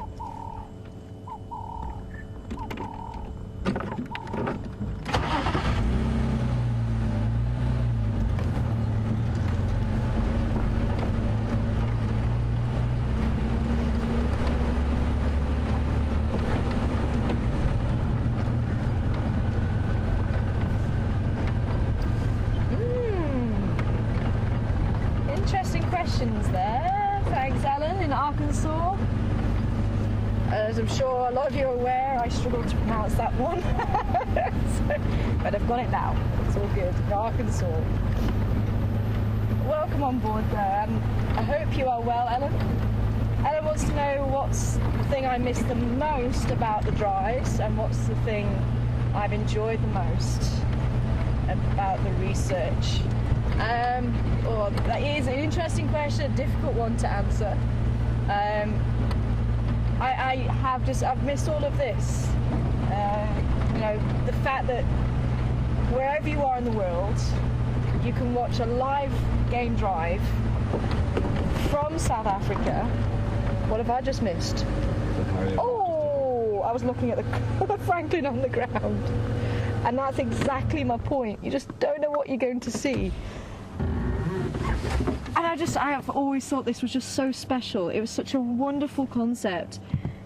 And the fact that we can share these wonders of South Africa with you back home, wherever you are, in Arkansas, whether you're in Australia, whether you're in Argentina, it doesn't matter where you are, you can actually join us.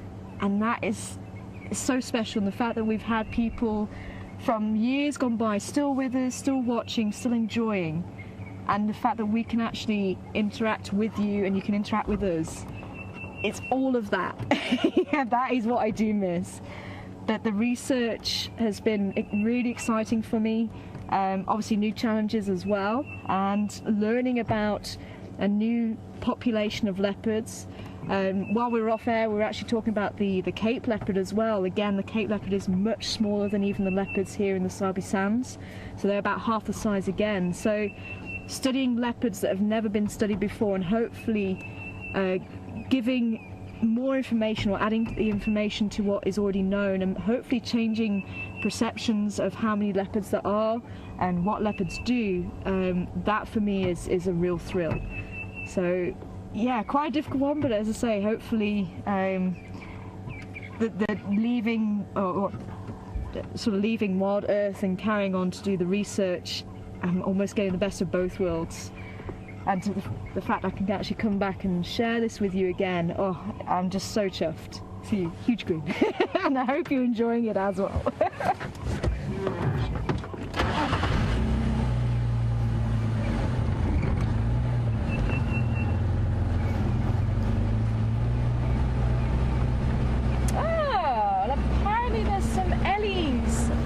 Jamie, so you can go and hopefully see some wonderful Ellie interactions down at the dam, and we'll see you in a bit. Bye for now.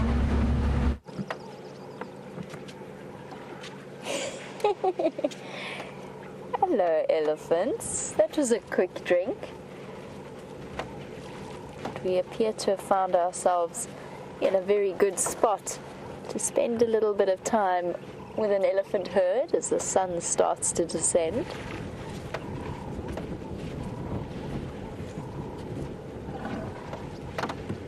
Lots of little babies, a couple of big females. She's definitely the largest in the middle of that group.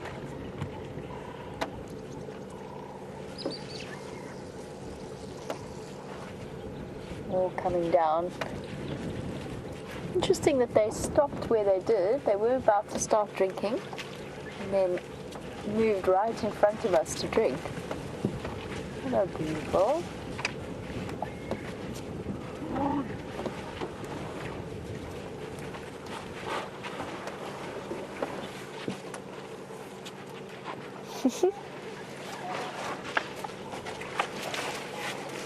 Bit of a tussle going on there. Two young boys.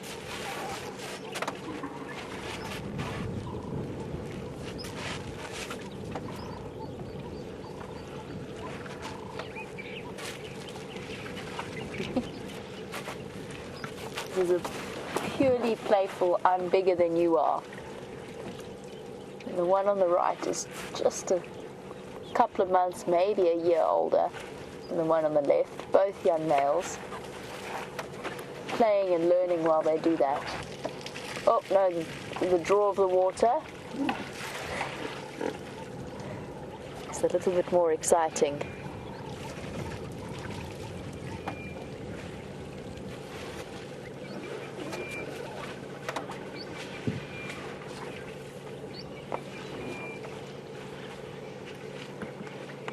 All the babies, little babies, right in the middle of that group.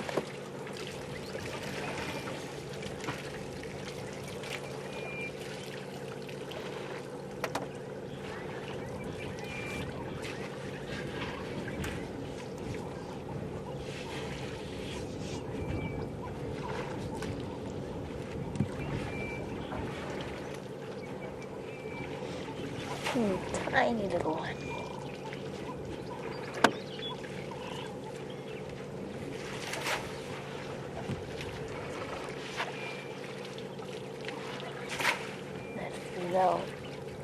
You'll see a lot of them do it as they go along, using their trunks to get to the best part of the water, move away all that water weed and some of the build up on top of the water before they dip their trunks in and get a good drink.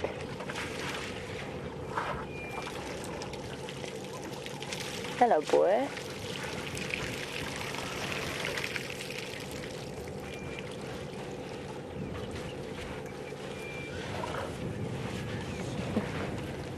Young male just walked across in front of us. He's pretty much on the outskirts of this herd. He's at the point where he's probably leaving home very soon, or leaving his herd, same as that male that we saw earlier.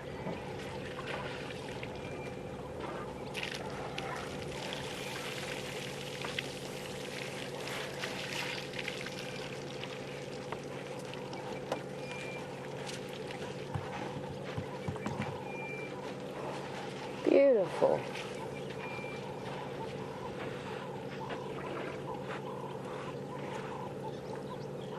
There we go, trying to get rid of that frustrating water weed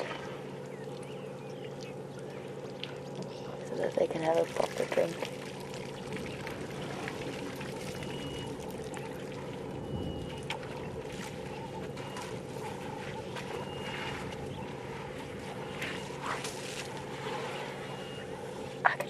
Hear that sound as she was sucking the water out of her trunk. It sounded a bit like when you finish the drink that you're drinking with a straw and it's empty.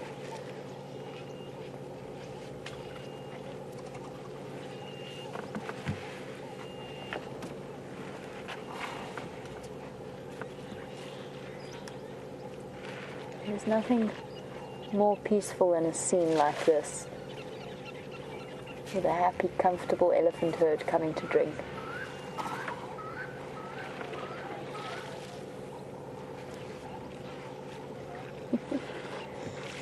The one trying to get involved. No. Game's over for now.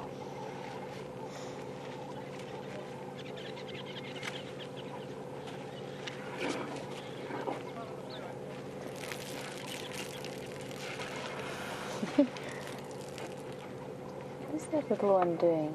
Is it... It's kicking the dirt, I think.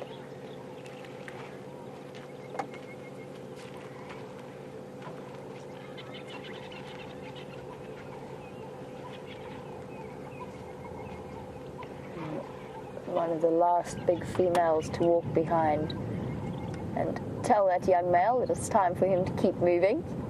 It's not time for games.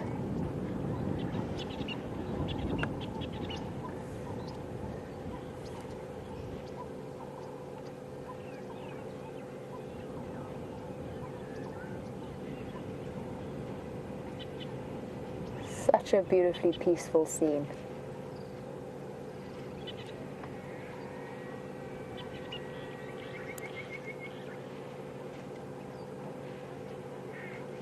Moving off to the edges.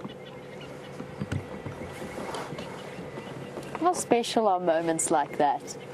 You get to spend time with these incredibly impressive animals, to come down, have a quiet drink. It's one of my favorite things, and some of my best memories of spending time in the bush have been around this time of day with elephants, coming down to rivers to feed or to drink, and dams to drink. There's just something so peaceful about it. It's that perfect time of evening, the wind is all dropped. And one young male, I'm not sure, I don't think he's decided, he's not quite finished drinking, I think. He wasn't ready to move, so he's come back for more. You go testing with the tip of the trunk, finding the best drinking spot. You go shifting it around a little bit to get to the cleaner water underneath.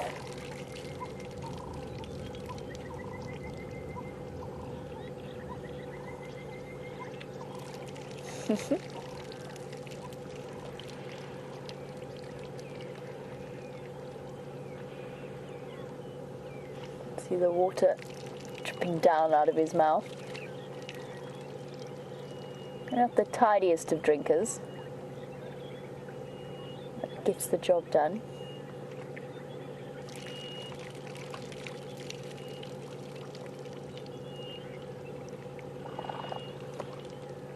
At his age, his trunk probably holds about 5 liters of water at a time. That's the equivalent of my entire water bottle that I'm... Oh, itchy ankle. My entire big water bottle that I'm carrying. It's the equivalent of me downing that in one go.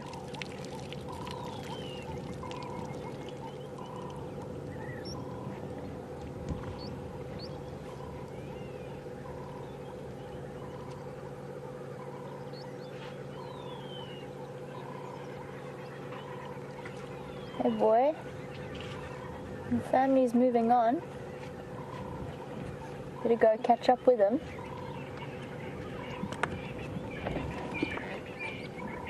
He doesn't look too concerned. He's going to amble slowly over, just like a teenager, walking behind the rest of his family.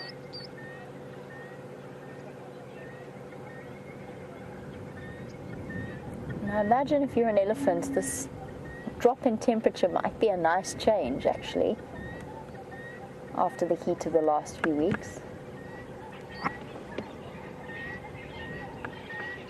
Beautiful.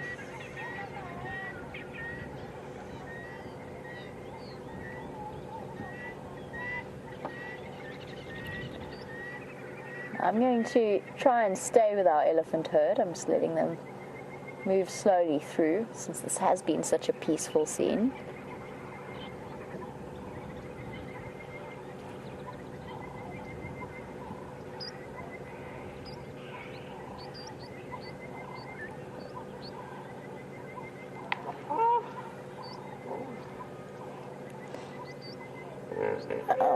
Laura, you were wondering whether or not these elephants feel comfortable with us and possibly even safer with us sitting behind them at their back, rather than having empty space where a threat could approach.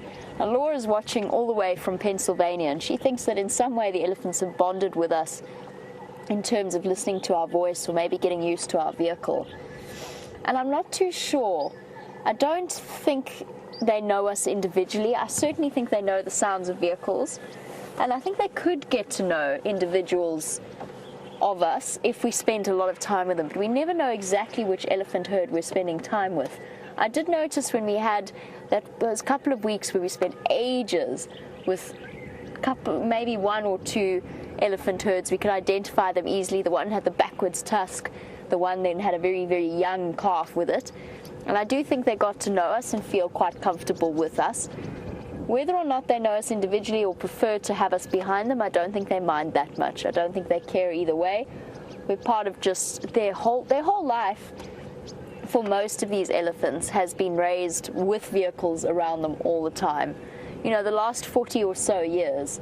And if they are Kruger elephants, which they could well be, if they've come in from Kruger, they will definitely have spent their whole lives with cars coming to and from. It's just part of that's all they know, that they don't know any different. And they're very, very used to that whole process. There was a little bird, but the little bird has vanished. I wanted to show it to you. I'm looking for it, but it has disappeared. They've moved further back. It's a little pied wagtail, but I'll find it for you as we go and try and stay with those elephants. They've disappeared off already. Can you believe it? About, I don't know, maybe 60 tons of animal combined just disappeared in the space of 5 minutes. It's like they were never here, apart from the tracks and a couple of mud splashes. There's absolutely nothing. Oh, a couple of hippos there.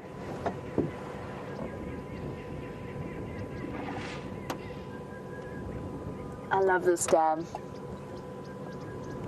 Such a wonderful place to come and spend time.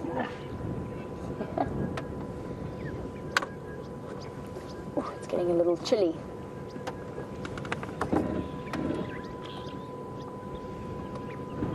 There was one hippo who was standing up in the water but has decided to settle back down again. And I know that there is a very tiny baby somewhere around here. I haven't seen it though, I'm keeping my eyes peeled.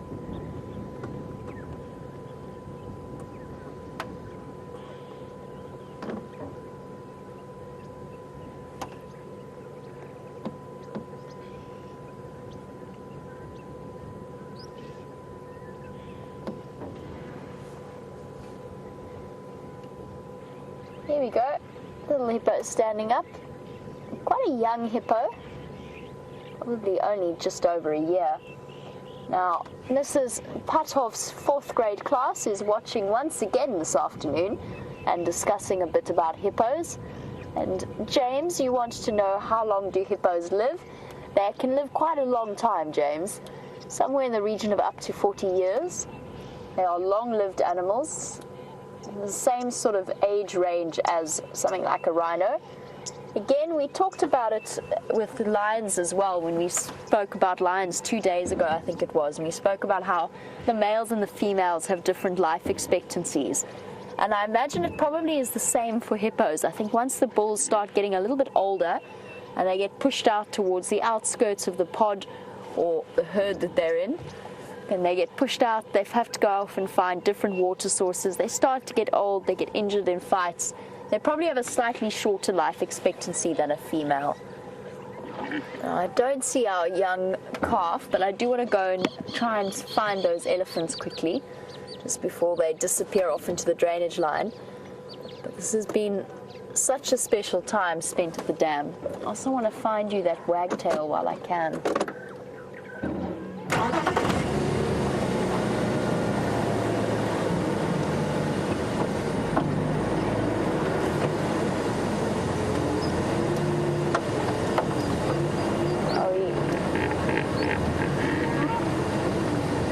A little bit about the life expectancy of a hippo, but Noah, who's also in Mrs. Puthoff's class and talking about hippos.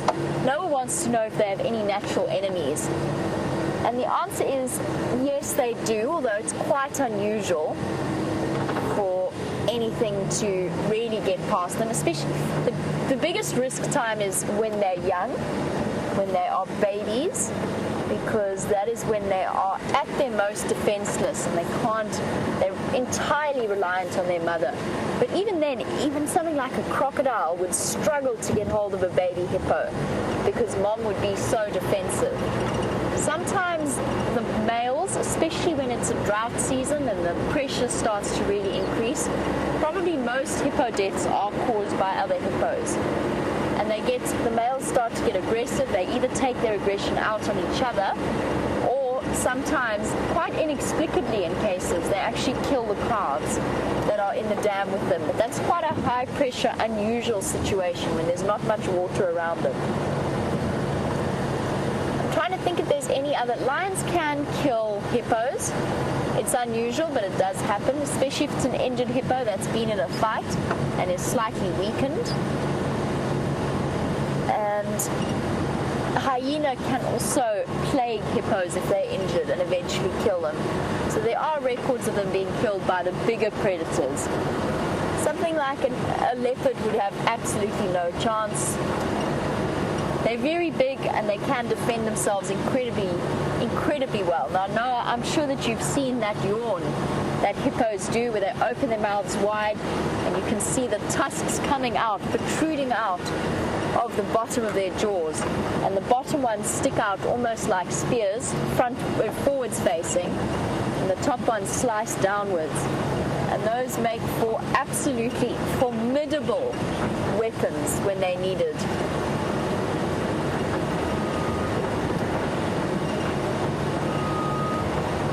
You hear a ghost bird calling.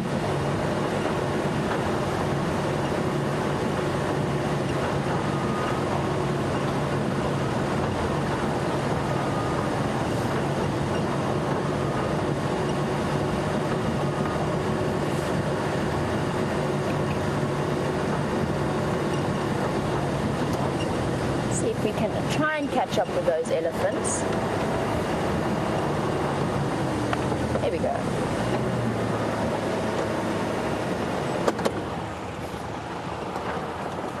As we slowly make our way to these eddies, nice and gently so we don't disrupt them in any way. This female is very close to us, so I don't want to give her a fright. Hello, big girl. I'm just going to finish off some questions for Mrs. Puthoff's class, who's chatting about hippos. Serena, while we watch this elephant munch away on one of her favorite foods, you were wondering if hippos have a favorite food. And yes, they will do. Now, I'm sure that you know that hippos only eat grass, and they come out at night and they graze a lot. And they can move very, very far from where they start off in the night. But certain types of grass have more nutrition that's better for them than others, and probably taste better as well. And they will go off to certain grazing grounds where they know that they can find those types of grass. Something like a type of grass called a buffalo grass, or maybe some red grass or bushveld signal grass. So all different types of grass that taste nice to the hippos and also give them the vitamins that they need. We're watching now as the elephant snacks on a bush. I can't actually honestly tell you which one it is. It's right in the middle of a spike thorn grove. There's a couple of what looks like sour plum trees in there as well. I'm not sure what she's enjoying. She's definitely having a good munch.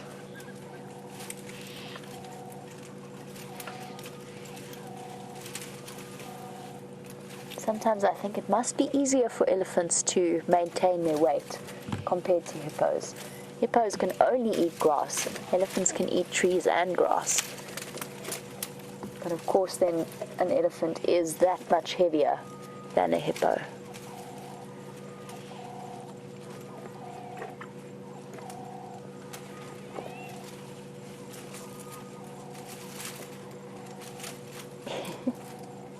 She's really enjoying whatever it is she's munching on.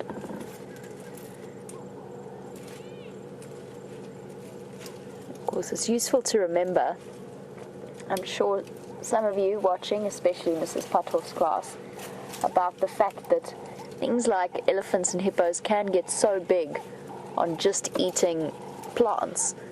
And it makes sense because the thing that we see the most around here are plants. It had to be something. They had to be able to get nutrition from something that they can find almost all the time, wherever they go, so that they can eat constantly and maintain that body weight that they have.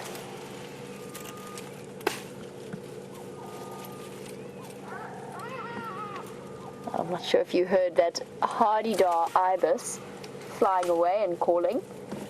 And somebody once told me years ago, when I was quite young, that they make that sound because they're scared of heights. So when they fly, they get really, really frightened and shout in fear. Obviously not really the case, but it's something that's stuck with me. You can see the whiskers on the bottom of her chin there, or the bottom of her lip, really.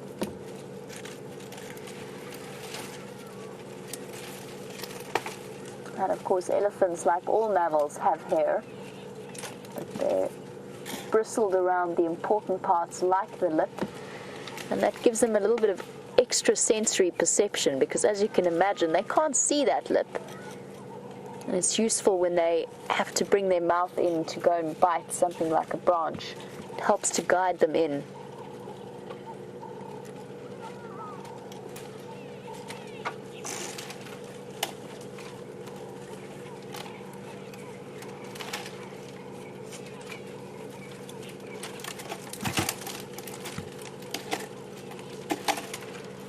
You're ripping away those twigs with little to no effort.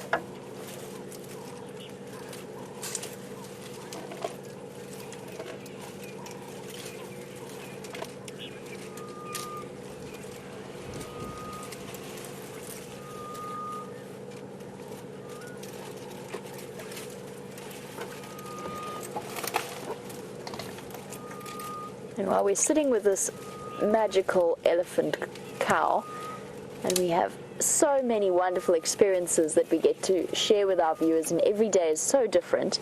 I've got a message from Rocky Knight, who has been watching for the last 6 weeks and says that they are now addicted to our live drives and watching all the way from the Netherlands, and passed on a big thank you to Tara, to Brent, James and Scott and myself. Well, it's an absolute pleasure. I'm sure I can speak for all of us when I say that there is nothing that we enjoy about the bush more than being able to share it with people. There's something special about that in its own way. These things are just too incredible and awe-inspiring to keep to ourselves. Using a bit of tusk force there to break a particularly tricky branch. Such an incredible amount of dexterity being shown.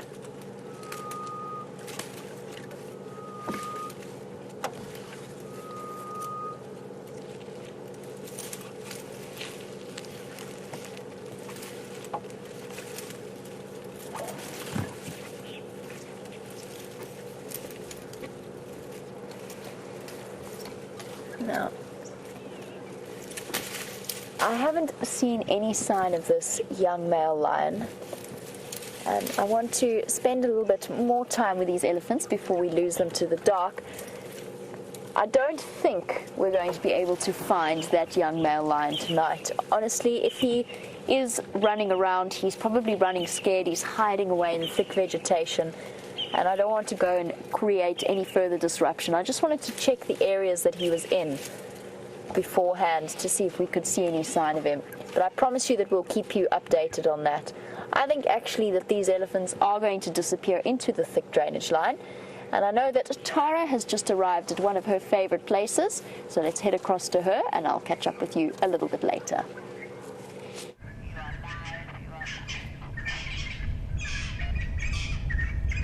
Welcome back everybody, and it sounds like you had a fantastic sighting with elephants. I'm hoping my mum actually managed to get to see them. That is one of her favourite animals. Every time I was on air and they were there, she was never on board, and whenever they were, I'd get a burst tyre or something. But we're here at Buffelshoek Dam, and we're just panning down now. And I was hoping maybe the Birmingham males would have come to drink here, because we were lucky enough to actually catch up with them this morning. There was 4 males. Apparently they'd finished eating a buffalo just to the east that way. They were actually feeding on a buffalo yesterday, I believe. Bellies right out here. Unfortunately, they weren't moving too much in the morning, but after a cat's eaten, there's a lot of salt that they need to get rid of and help to rehydrate them again, so that I need to go and drink. So I was hoping maybe this dam was close to where they were, and I was just asking one of the guides, and he said no, there's actually a water source close by. But who knows? They might change their mind. Apparently it has happened. I think we were just discussing actually that was it the Salalas that... Oh, it's the Unkahumas. Apparently the Unkahumas had eaten, and there was actually a water source fairly close by, but they decided to go to a water source that was about 1.5 km away rather. So whatever made them decide to go there, who knows? So I was hoping, but it looks, apart from a heron, there was a couple of woolly storks just off in the distance, but I think they flew off. But if we can head down to the heron down there, he was still around, absolutely beautiful. And obviously with the sun starting to set, it's getting cooler and the francolin are starting to cool. And that is an adult grey heron. You may recognise it from Europe.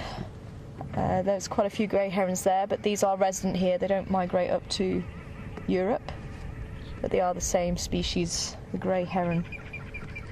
Quite interesting with the herons, you know, they've got that long bill, and that's used for stabbing the fish. That's why he's waiting in the shallows, waiting to see if there's any fish that will happen his way. And you might even see them wading right out, sort of almost covering the whole bird, and they will actually be able to fish there as well. There you go, as well. But that beak does get full of the juices from the fish, the scales and everything, so they don't have any way, any hands to help wipe the beak clean. So instead what they do, they wipe the beak onto the feathers, and then they have a comb on their toe, and that can actually groom through the feathers and take out all of that excess, the scales and the slime and things like that, and that helps to clean them. So that's how they clean their bill. And you can see preening there. Preening is very important in birds because they have to keep their feathers in tip-top condition to make sure that they can fly. If anything's out of order, they have problems. And most birds will actually have a gland right at the base by their tail, and that will produce an oil. It's called preen oil. It's the preen gland that produces that oil. And they'll take a bit of that oil and actually wipe it over their feathers to help keep them watertight, waterproof. And you'll see birds actually going through that routine to groom quite a few hours during the day. And there's actually an Egyptian goose just to the right of the heron. Again, another species that's found across Europe as well. Also preening.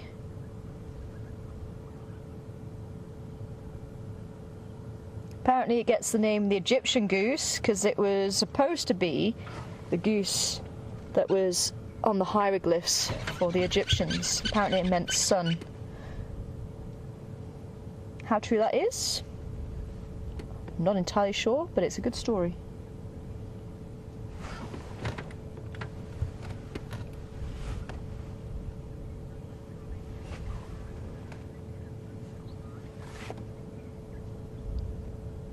That does look stunning, hey? With the reflection in the water.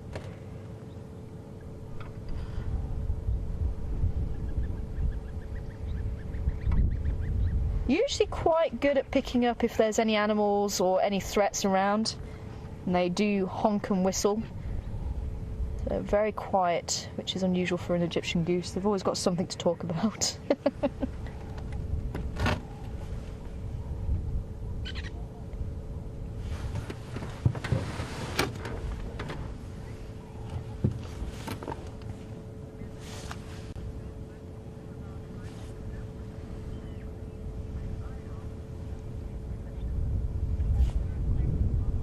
Hi, Mike. Great to hear from you.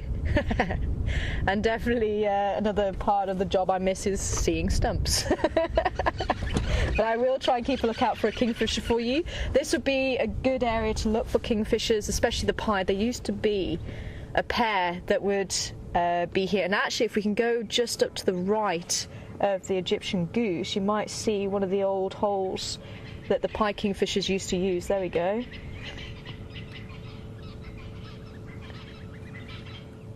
We do have 10 species of kingfisher that live in South Africa, but only 4 of them will actually fish on a regular basis, and the pied kingfisher is one of those.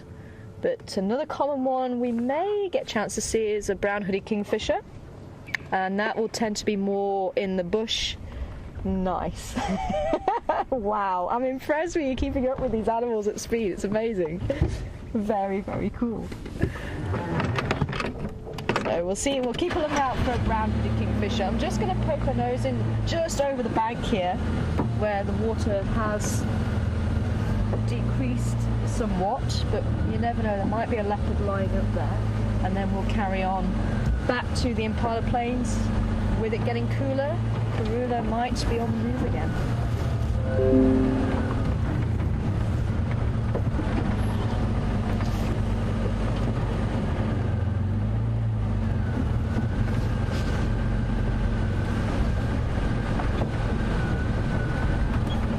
Heather in the UK, wanting to know how tall the heron is and what the wingspan is. How tall? Oh, just trying to think of what we can liken it to. I think on an average human, it would probably come up to, would I class as an average human? I'm quite small actually. Maybe come up to your chest. So it's very tall bird, long neck as well. The wingspan is incredibly. Oh, there's one flying, just above it. There we go. They actually do look like pterodactyls.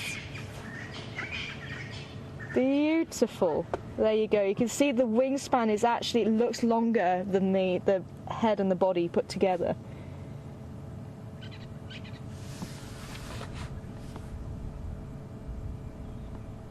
And that's including the legs as well. So an incredibly wide wingspan. I'm just trying to think, maybe as wide as Jigger? Would that be about, or do you think maybe a little bit wider?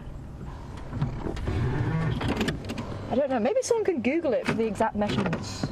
If someone can Google it for us and send your answer into questions@wildearth.tv or #SafariLive. Just see if we can't get actual measurements for Heather in UK. And how am I on the left-hand side there? Am I okay? But yeah, unfortunately, no one lying up under the branches here in the bushes. This all had water in last time I was here.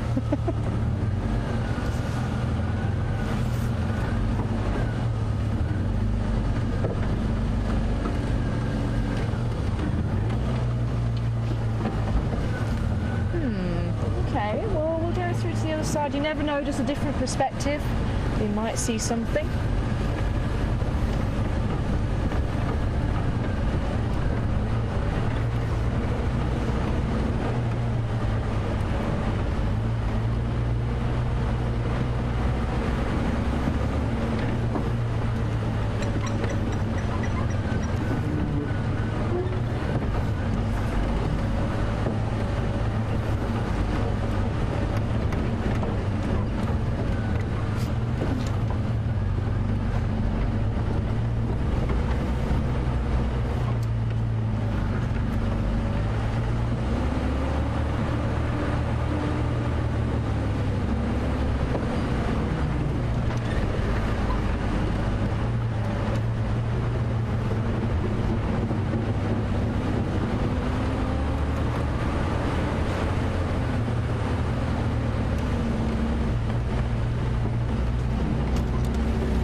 having a quick scan along, and as we leave Buffles Hook Dam, just to see if we haven't missed anybody lying in the bushes waiting for it to become a bit cooler. But welcome on board, and Mischief wants to know what the scariest thing that's happened on drive has been, and what the funniest thing that's happened on drive has been.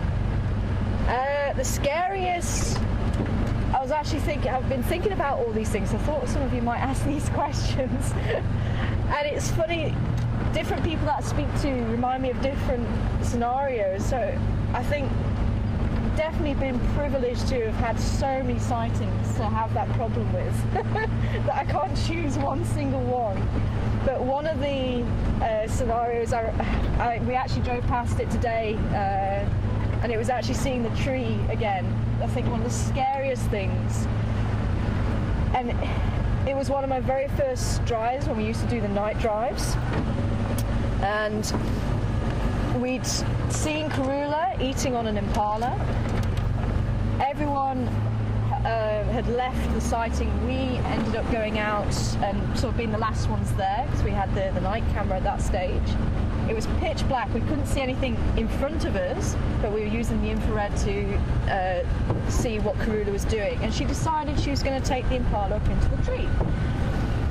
It was a tree on top of a termite mound, and the trunk was about, I'd say 3.5, 4 meters straight up. So she decides, there's a little bush next to the trunk, and she decides no, she's going to pull it up the tree. And this is why leopards are just amazing cats. They are able to pull their body weight plus vertical up a tree.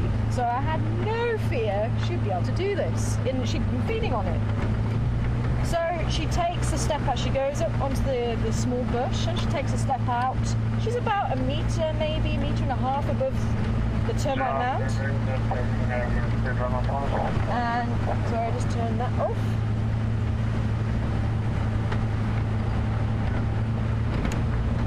So yeah, so she puts her foot out to grab hold of the trunk.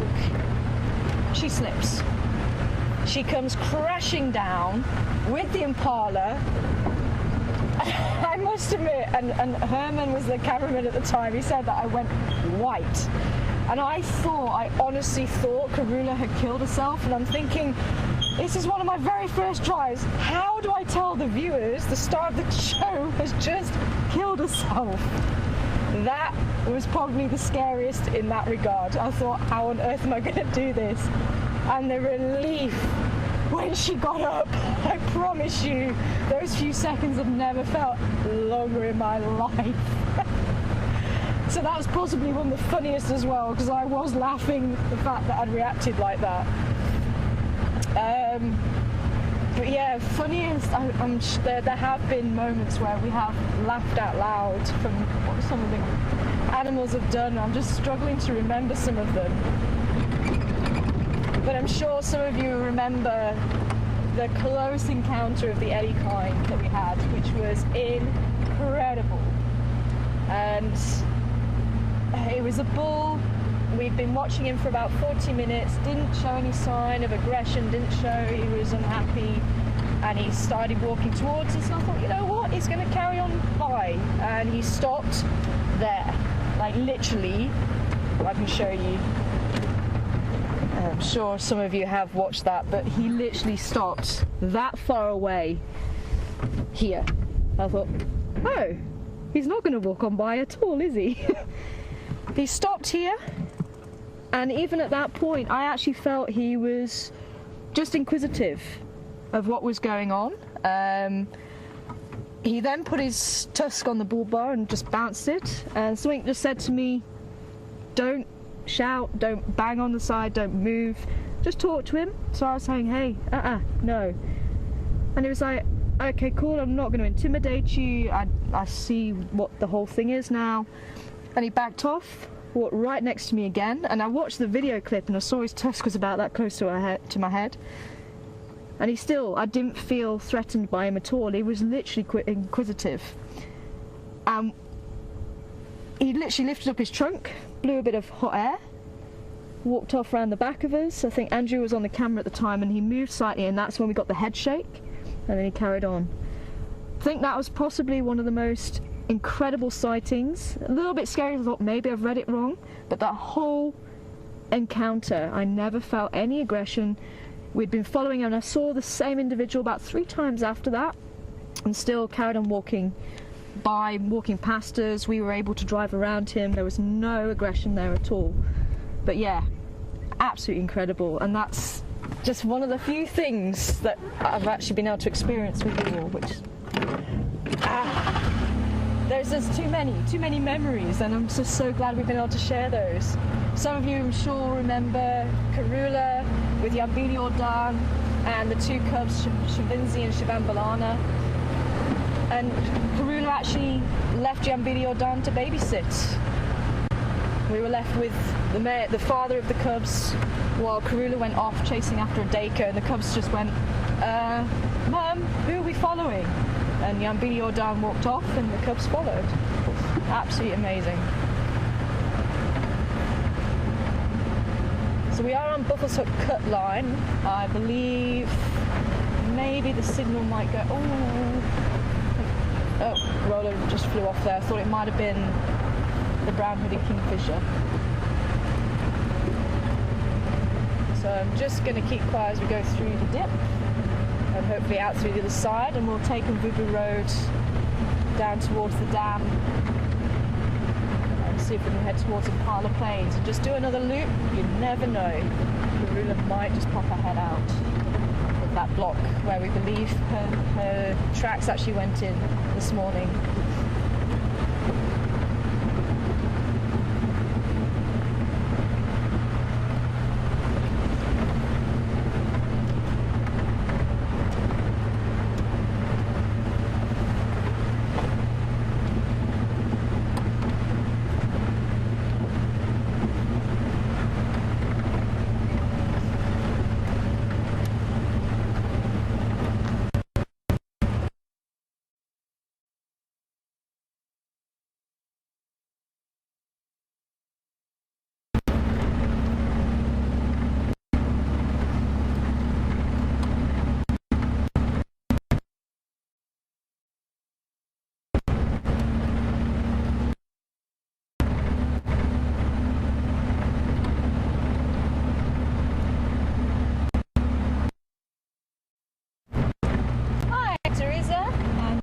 Remembers that elephant sighting. I think quite a number of you might do. I think a few of you did email saying that you were hiding behind the couch waiting to see what was going to happen, but were too scared to see what the end result might have been. And good afternoon to you, Ollie, back in the UK. Ollie wanting to know how I became a guide in the first place, because it's quite a different life out here in South Africa compared to the UK, which is where I'm originally from. Been out here for 10 years, and I did actually come out here to be a guide. I saw the Bush Academy were doing field guide courses, and I thought, perfect, I want to go and live in Africa. This was a way to get into that industry and get into the country to experience the wild, and that was something I've always thought, I don't want to just visit it, I want to live it. And that was, for me, it was a year, and I thought I was going home. My parents knew otherwise, and they told me a few years afterwards, they said, no, we knew you were never going to go and come back. Once you got on that plane, we knew you were going to stay there. And I thought, well, you could have told me, because I was just under the impression I was going to be there for the year course, and then I would be done. But I fell in love with guiding, with South Africa.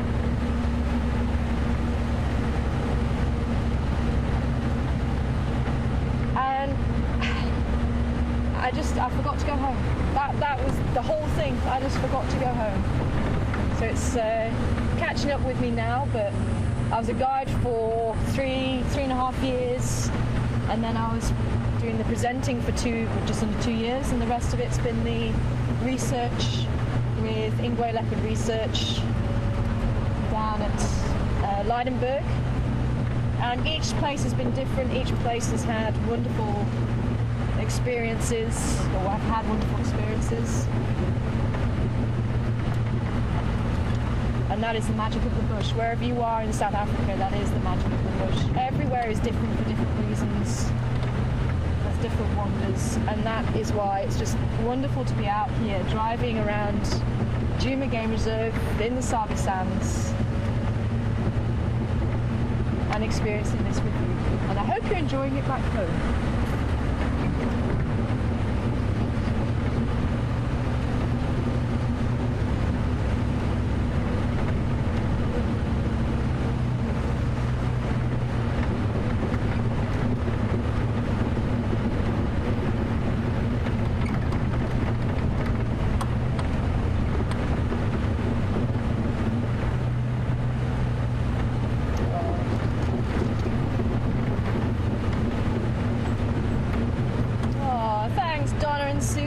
Enjoying the stories, and I believe Jamie's actually found some more elephants, so we're going to cut to Jamie and hopefully you'll enjoy the elephants again. Bye for now.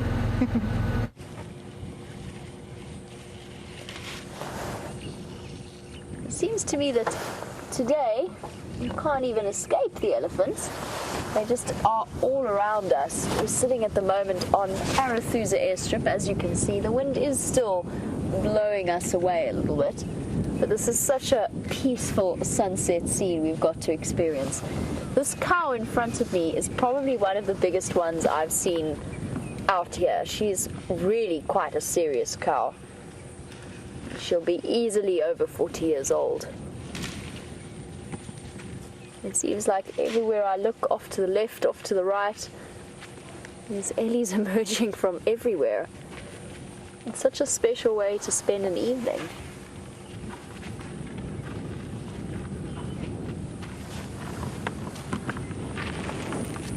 Hello, girl. Itch behind her ear. Can you see her scratching? She can't quite get the spot. Oh, there we go. She had a piece of sand behind her ear. And they're all slowly coming around this side.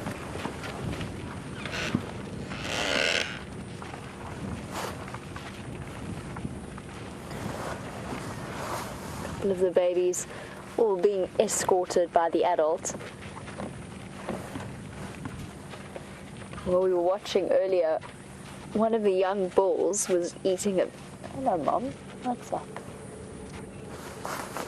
She's just stopped to watch the advance of that young male.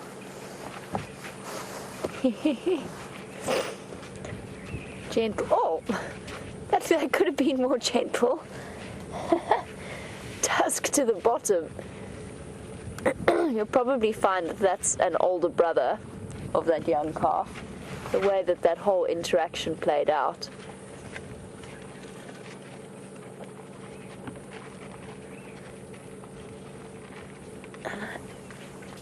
Baby's wanting a little bit of a drink. Here we go. Almost. Yep. Mum stopped to let it suckle. I think if I reposition now, it'll give her a fright. But we've got them so nice and out and in the open, we don't need to. That was a quick drink. Just a quick snack. Oh, no, Mum, I'm not quite done, Mom. Mom. There we go.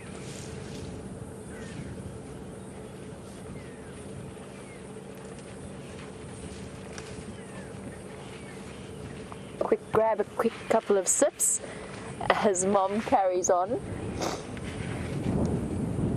And right behind, bringing up the rear, waiting for all the members of her family to go ahead of her, is a female that I would say is almost certainly the matriarch. She's definitely the oldest elephant and the biggest elephant here. Waiting for one last straggling male, staying between us and the rest, having that pinnacle of wisdom and protectiveness for her family. And every single elephant in this herd will be related to her in some way. They'll either be her daughters or her grandchildren. maybe even a younger sibling, a younger sister. It's quite a special thing when you think about it. Baby's having another quick drink. Again, broken off because Mom wants to keep pace with the herd.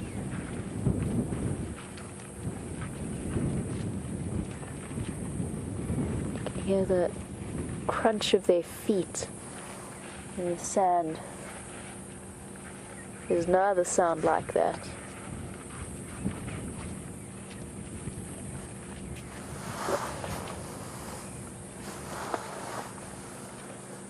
Also one of the bigger females in this group, but still younger than that large matriarch.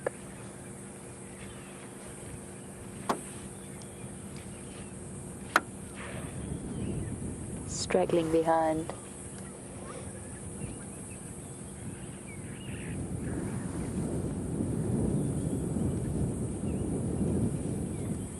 Must be a wonderful thing growing up a female elephant calf. And knowing that you will always have the sanctuary and protection of the rest of your family. It's quite a meaningful time. I love spending time with elephants out in the open like this, especially in this, just at that right as the sun is going down. I'm going to shift a little bit further forward so we can watch them disappear off into the bush, and then I will leave them be. A beautiful evening sky.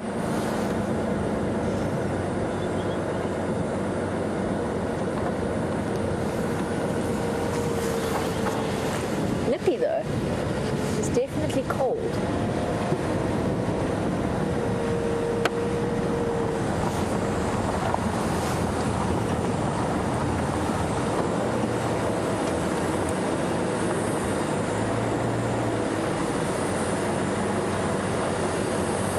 Oh, I was actually saying earlier that when we first got here there was a young male who'd just taken a mouthful of grass and was busy chewing it. And another young male about the same age walked up and just tried to stick his trunk in the first male's mouth and take the food out of his mouth. He just decided, like kids do, that because the other elephant had it, he wanted it.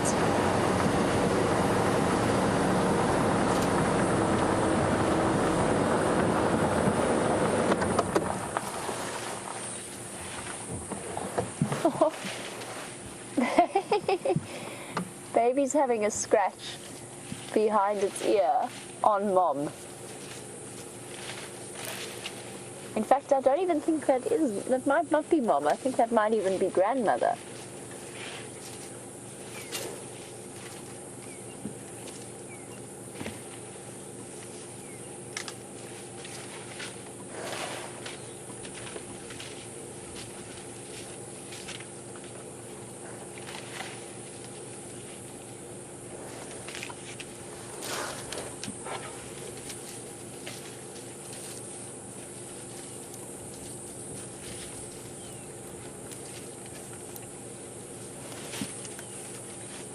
Like the sounds of elephants feeding in a very contented manner.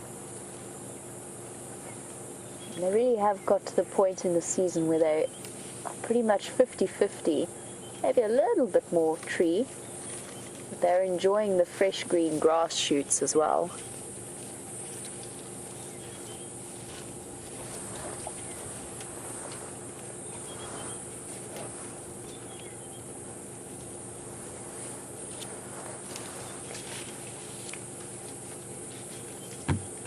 There's two young males off in the front of me, but I'll get to them in a moment. Seen some young little ones, and you watch them how they imitate their mothers, the way they twist them around the branches. And Joe, you were wondering at what age they learn to use their trunk. It takes them a good couple of months. When you see them at that really, really small age, they're incredibly clumsy. They're still trying to imitate, just like young toddlers do in human beings. Ooh, just got a very strong whiff of elephant. They try and wrap it around, but they don't succeed very well.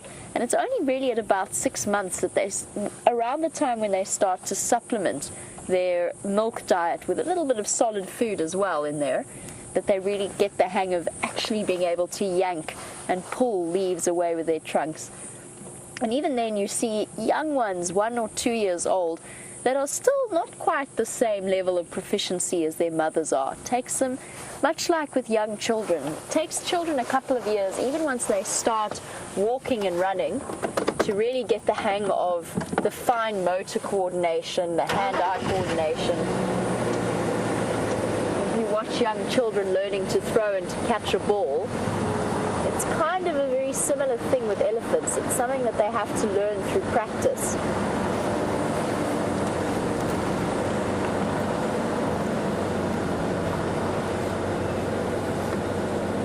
I think we're going to lose them very soon. I'm trying to get that little baby at the back there, using its trunk. Not too badly coordinated. Hey, mister, I'm trying to talk about the baby. Oh, ferried along the back of the group.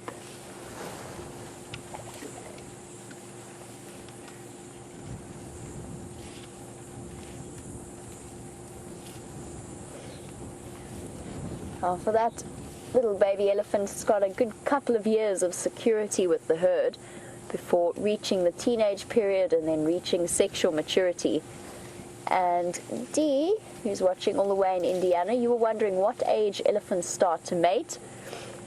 They are, both the males and the females are ready to mate at around 15 years old.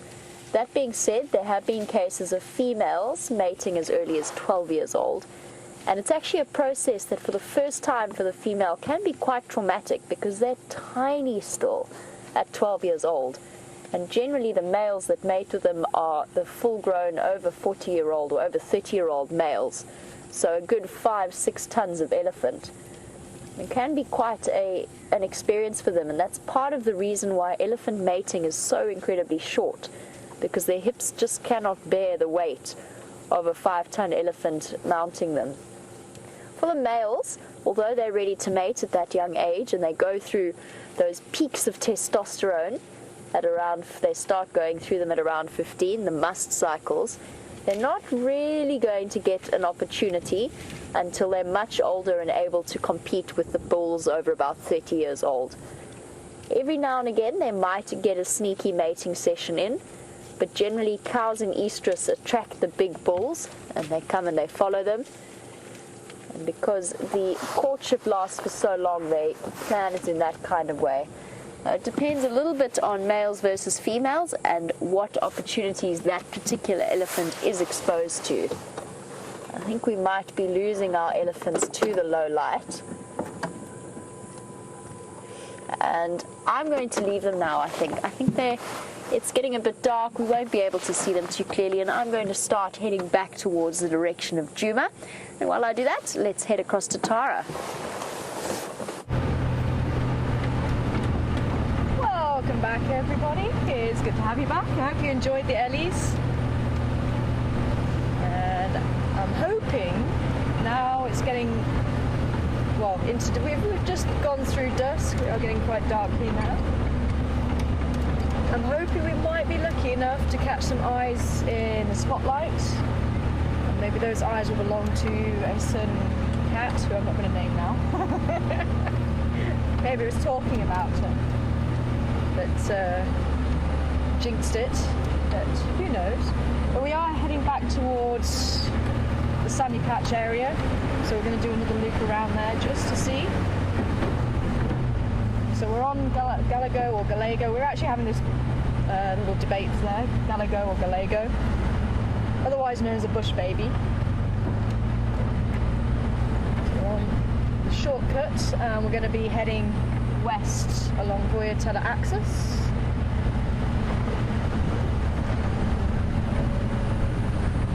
Oh, but what I can do, I've just suddenly thought, while I'm here, people can still get past me. I'll pick something up along the way for you, for probably your last whodunit for the day from me. And I promise you, is that enough light there? There we go. I promise you it's not the same as before, but that's all I'm going to say. So if you would like to play along with whodunit, hashtag Safari Live, questions@wildearth.tv. Who done it? I did pick this up quite a while ago, I'm not going to tell you where.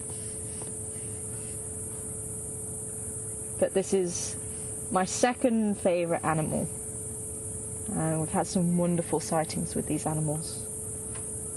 So while you ponder that one, we're going to carry on.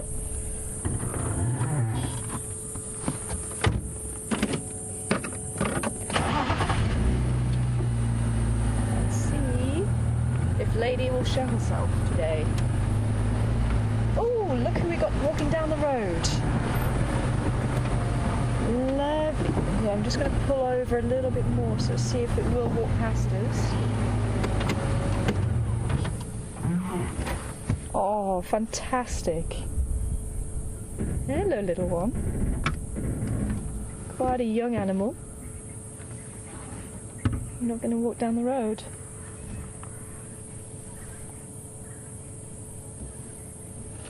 It's possibly because it's a young animal, it's still not sure of itself. So not as bold as what spotted hyenas usually are. Let's see if it will come around the bush. I did give it quite a lot of room, so it did look like a young animal. I don't think it's going to be the little cub that I called on Tumbela. Still a little bit too big for her. I'm going to move on. I thought maybe it would come out in the open if we were stationary, but maybe change direction. Oh, lovely, spotted hyena. Let's see if we can't pick it up again.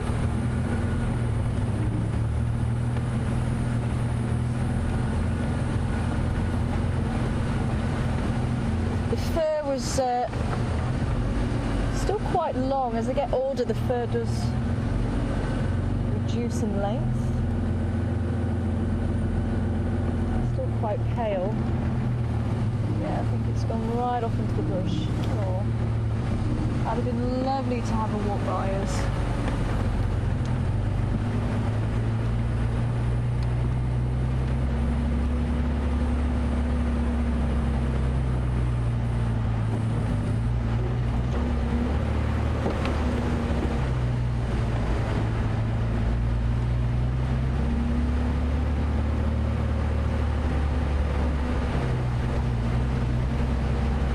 Machia, welcome on board from Washington State.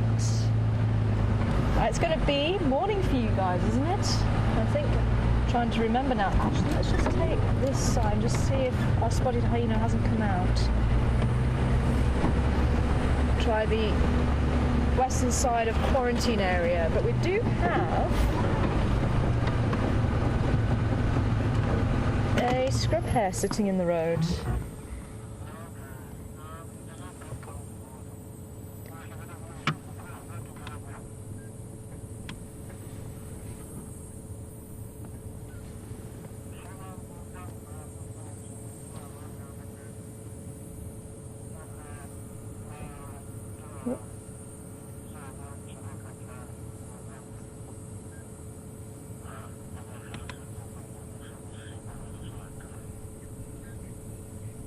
So that is a scrub hare. So I'm trying not to blind it, that's why I'm trying to bounce the light just before it. Spotted hyena might eat a scrub hare if they could really muster the energy to run after it, but not likely. A leopard might, if it catches it unawares. The bush is very quiet.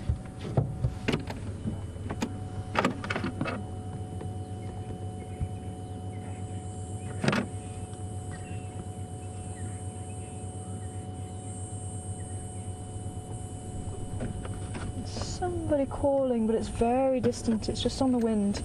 Maybe it's worth us sticking around here. Let's just do a lap around quarantine. You never know. Quarantine open area is one of those funny areas. Either nothing is there or everything happens there. But the calendar. Everybody is asking about the calendar we used to do. So some of the... Oh, you're going to sit there, are you? Okay. I don't want to blind you. Quickly, the difference between the hares and the rabbits. some people say the ears, some people say the legs. Generally speaking, yeah, hares will have longer ears and longer legs, but it's to do with their offspring. That's the main difference. So hares, and she looks quite heavily pregnant. She's got quite a big belly on her. They'll actually give birth to young that is very well developed, and they'll actually give birth above ground, so that the young need to be well developed so they can move around straight away, and that's known as precocial young. The rabbits, they'll actually give birth underground in warrens, and the young are underdeveloped, so they will still need to develop the eyesight. They'll actually be born hairless, so that all needs to develop after they're born. So that's why they go and give birth underground, so it's protection for the young, and that's known as altricial young. So that's the main difference between hares and rabbits.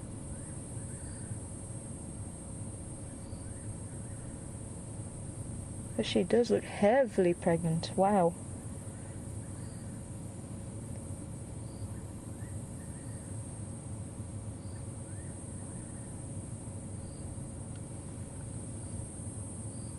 Are you going to let us continue in our way, lady? Still no rustling heard from the bush to her left, so I think maybe we'll turn around and just see if our hyena hasn't made it over to the quarantine area that side.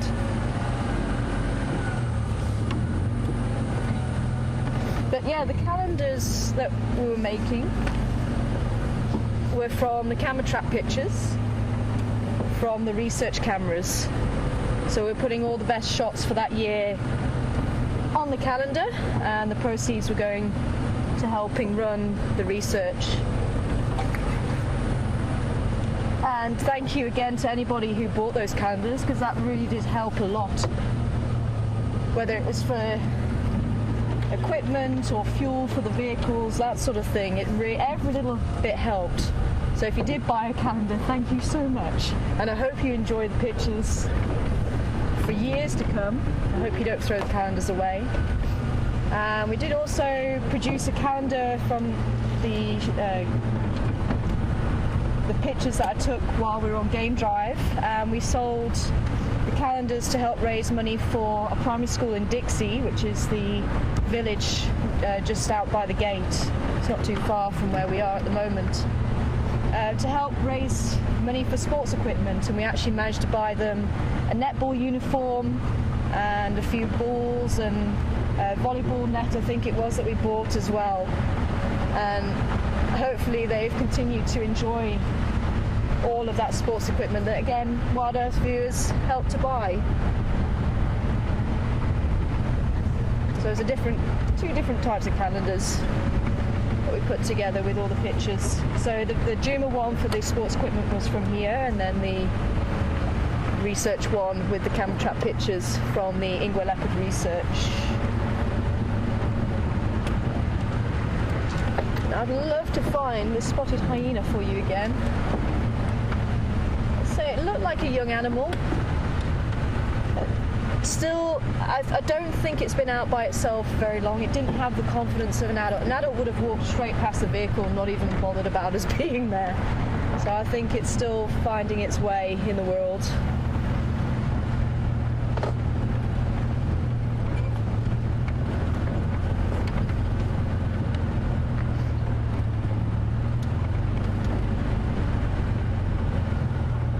Come on, little one, where did you go? See any tracks of it crossing over.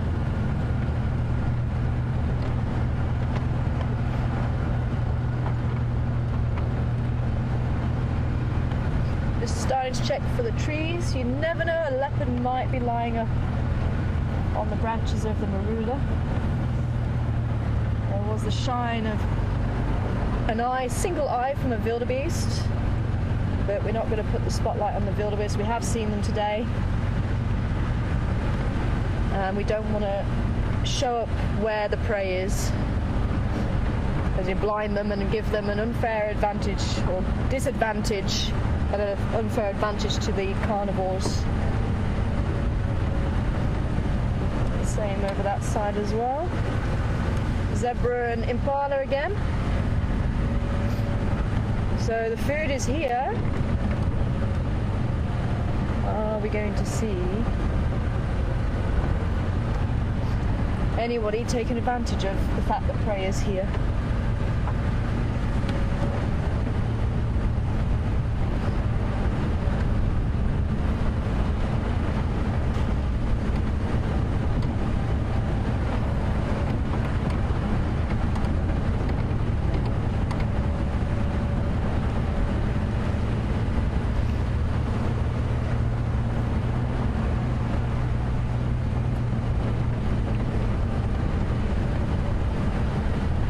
Another exciting memory that I have, I think it was both me and Mark out on drive,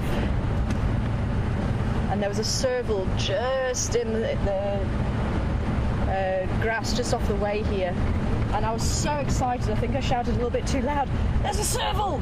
Go live, go live!" And unfortunately the serval thought, "I'm not sticking around for that, thank you," and moved off. So literally as we went live, all you saw was the back end of the serval moving.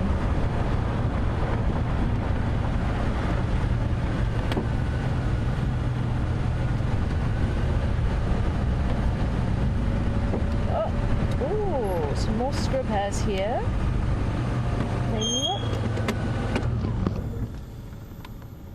They're quite small scrub hairs, so they could be the leverets from maybe late last year.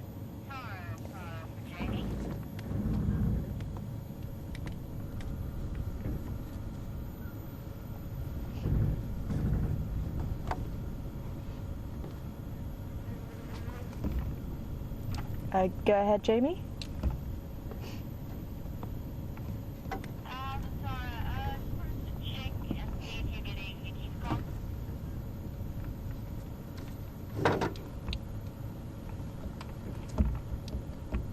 Negative.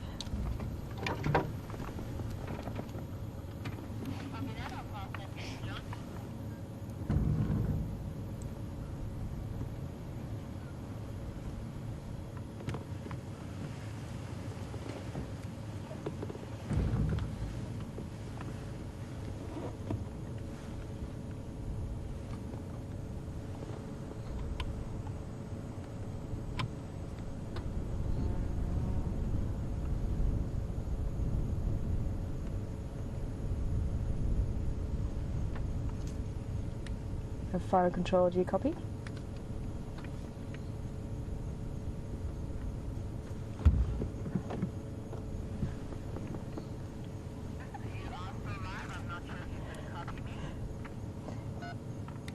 Copy now.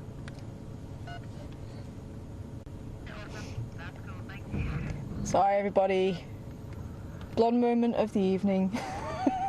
Switched the wrong radio off. Told you it was going to happen. Blondie's on board. Panic over, everybody.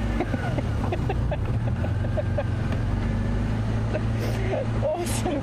Oh yes, we had the whodunit, didn't we?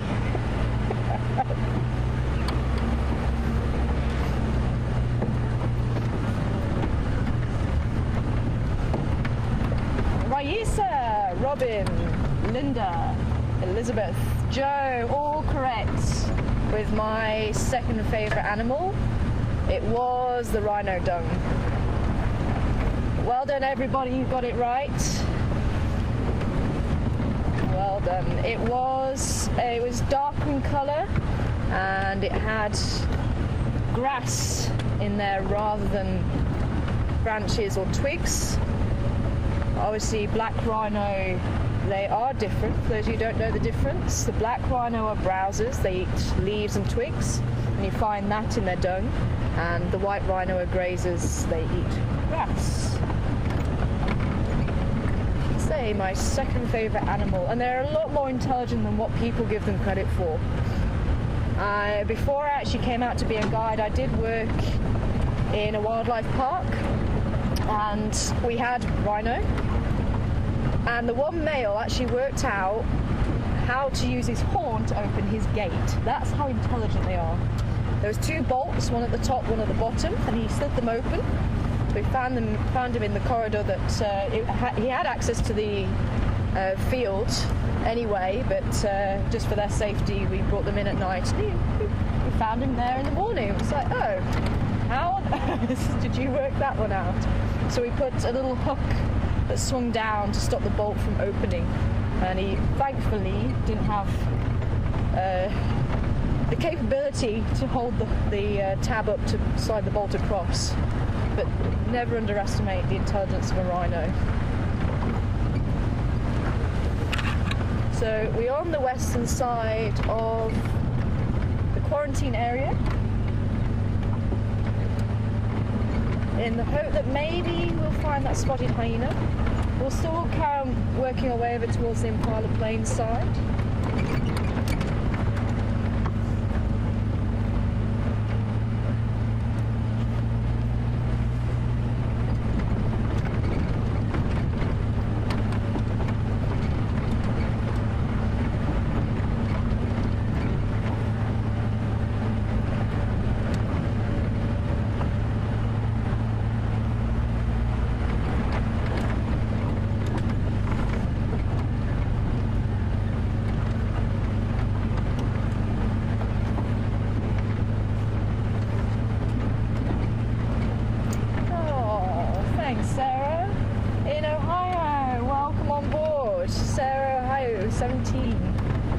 I'm so glad that you're also enjoying the animals,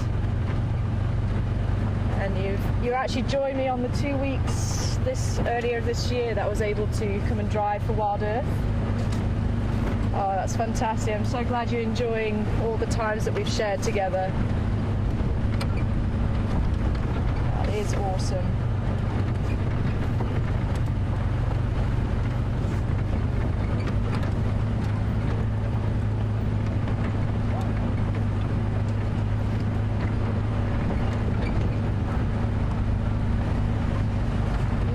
Donna and Wendy, welcome on board this afternoon, or this evening now. Wanting to know if I'm taking my little dog Tucker to the UK. I'm just going to move this branch out the way. Just checking that no one's going to jump out the bush. And looks like our scrub hair did move, just making sure I'm not going to get jumped on. Just while I move this out the way. And then I shall come back and answer your question about my little dog Tucker.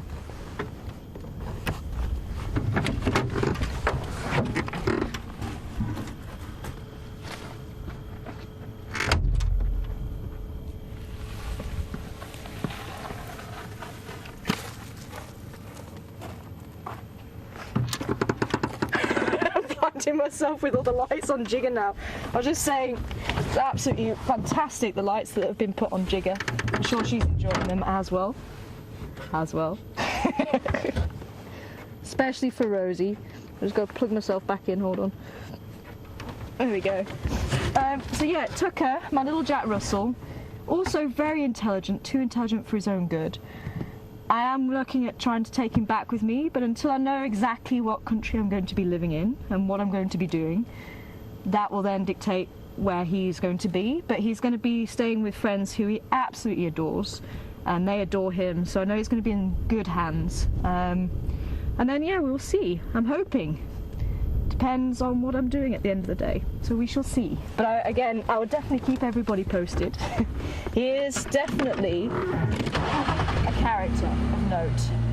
Unfortunately, he was a throwaway, he was abandoned, and he follows me around literally like my shadow. He goes everywhere with me. He is camp mascot, goes on all the research walks. I think actually if I spent the time with him, he probably could end up changing all the cameras for me as well. But no, awesome little dog. I couldn't have asked for a better companion. The reason why he's called Tucker, because I thought if he's not careful, he'll become bush food.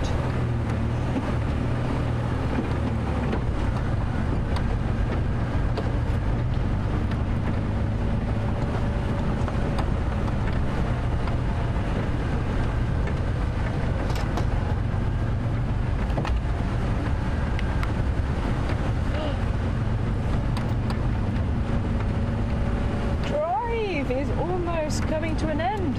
Where did the time go? See, that's the thing with the bush. Time just flies. Unfortunately, I haven't been able to relocate the spotted hyena, but we'll just drive a little bit down here. You never know, we might get lucky with Karula. You never know. Just making sure I do have all my lights on. See who else might be walking up the road. Let's say this is Africa, this is the bush.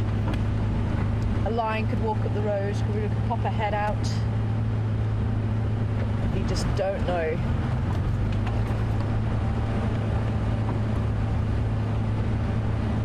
Maybe a bush baby bouncing in the trees.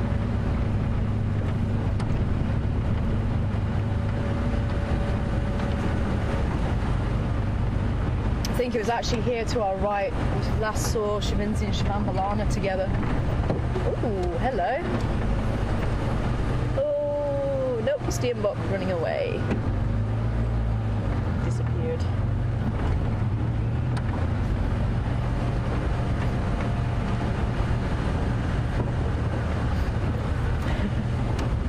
Hi, Susie. Welcome on board, Susie. Wanting to know if I'll still be watching when I go home, and will I be chatting with you guys? I hope so. As I say, I haven't had internet. Unfortunately, it's been very sparse. So I should hopefully have more internet back in the UK, which is one of the reasons for going back to write up my thesis. But so yeah, I'm hoping maybe one day I might be able to drop in and have a chat with you guys. I'll certainly try.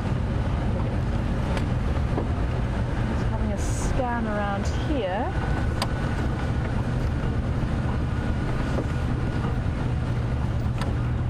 Remember, this open area here we had cheetah, and Mishu had never seen cheetah before.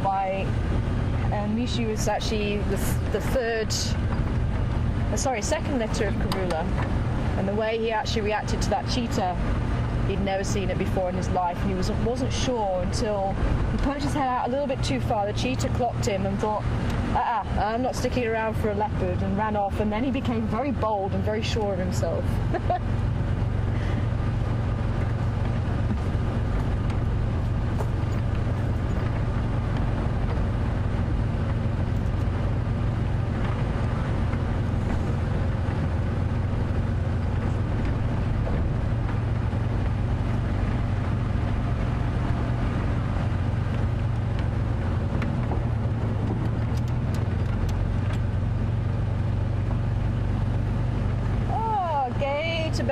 Great to hear from you, and also talking about the amazing behaviour we actually witnessed when Induna was playing cat and mouse with a baby monkey. That also absolutely incredible to see behaviour from a leopard, and the fact he was being so gentle with that baby monkey really, it blew us away. It really did blow us away.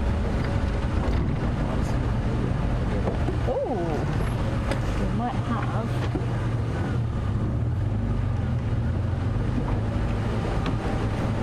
something of interest. I can find where the road is. There we go. About there. Ah!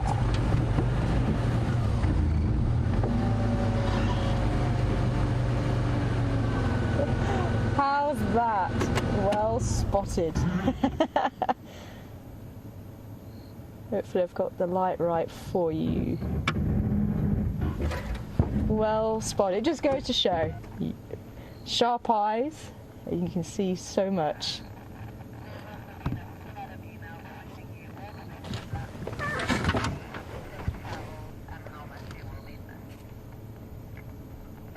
Oh, thank you so much, everybody, and oh, I would love to spend the whole night here with you guys, but unfortunately we are going to have to say goodbye. And it's just been fantastic to drive around, reminisce with you all, see a few wonderful things this afternoon. And it might not have been big animals, but that's the bush. Any little thing, any animal behaviour is always worth watching and just learning about. And that's one thing I love about the bush. You just never know what you're going to come across. It has been fantastic. I hope you've enjoyed it. I've absolutely thoroughly enjoyed it. Thank you so much for wonderful camera work. I'm still blown away by how quickly you could keep up with everything. And guess what? I didn't lose him off the back of the vehicle. He's still here. You can hear him. But thank you to everybody back home with all the well wishes and everything. It means so much to have been able to spend this time with you and share all of this with you, and to have your support as I'm going through the rest of my career as well. It's just been wonderful, so thank you so much. And I'm not going to go away. I'm still going to be in touch with you for sure. But thank you on behalf of everybody here at WildEarth. Take care of wherever you are and tune in. These guys, you're in great hands. It is a fantastic team, and I think they're going to show you some wonderful things on board Jigger and Wendy and the other vehicles. So take care, everybody. Enjoy WildEarth. It is such a treasure. Bye for now.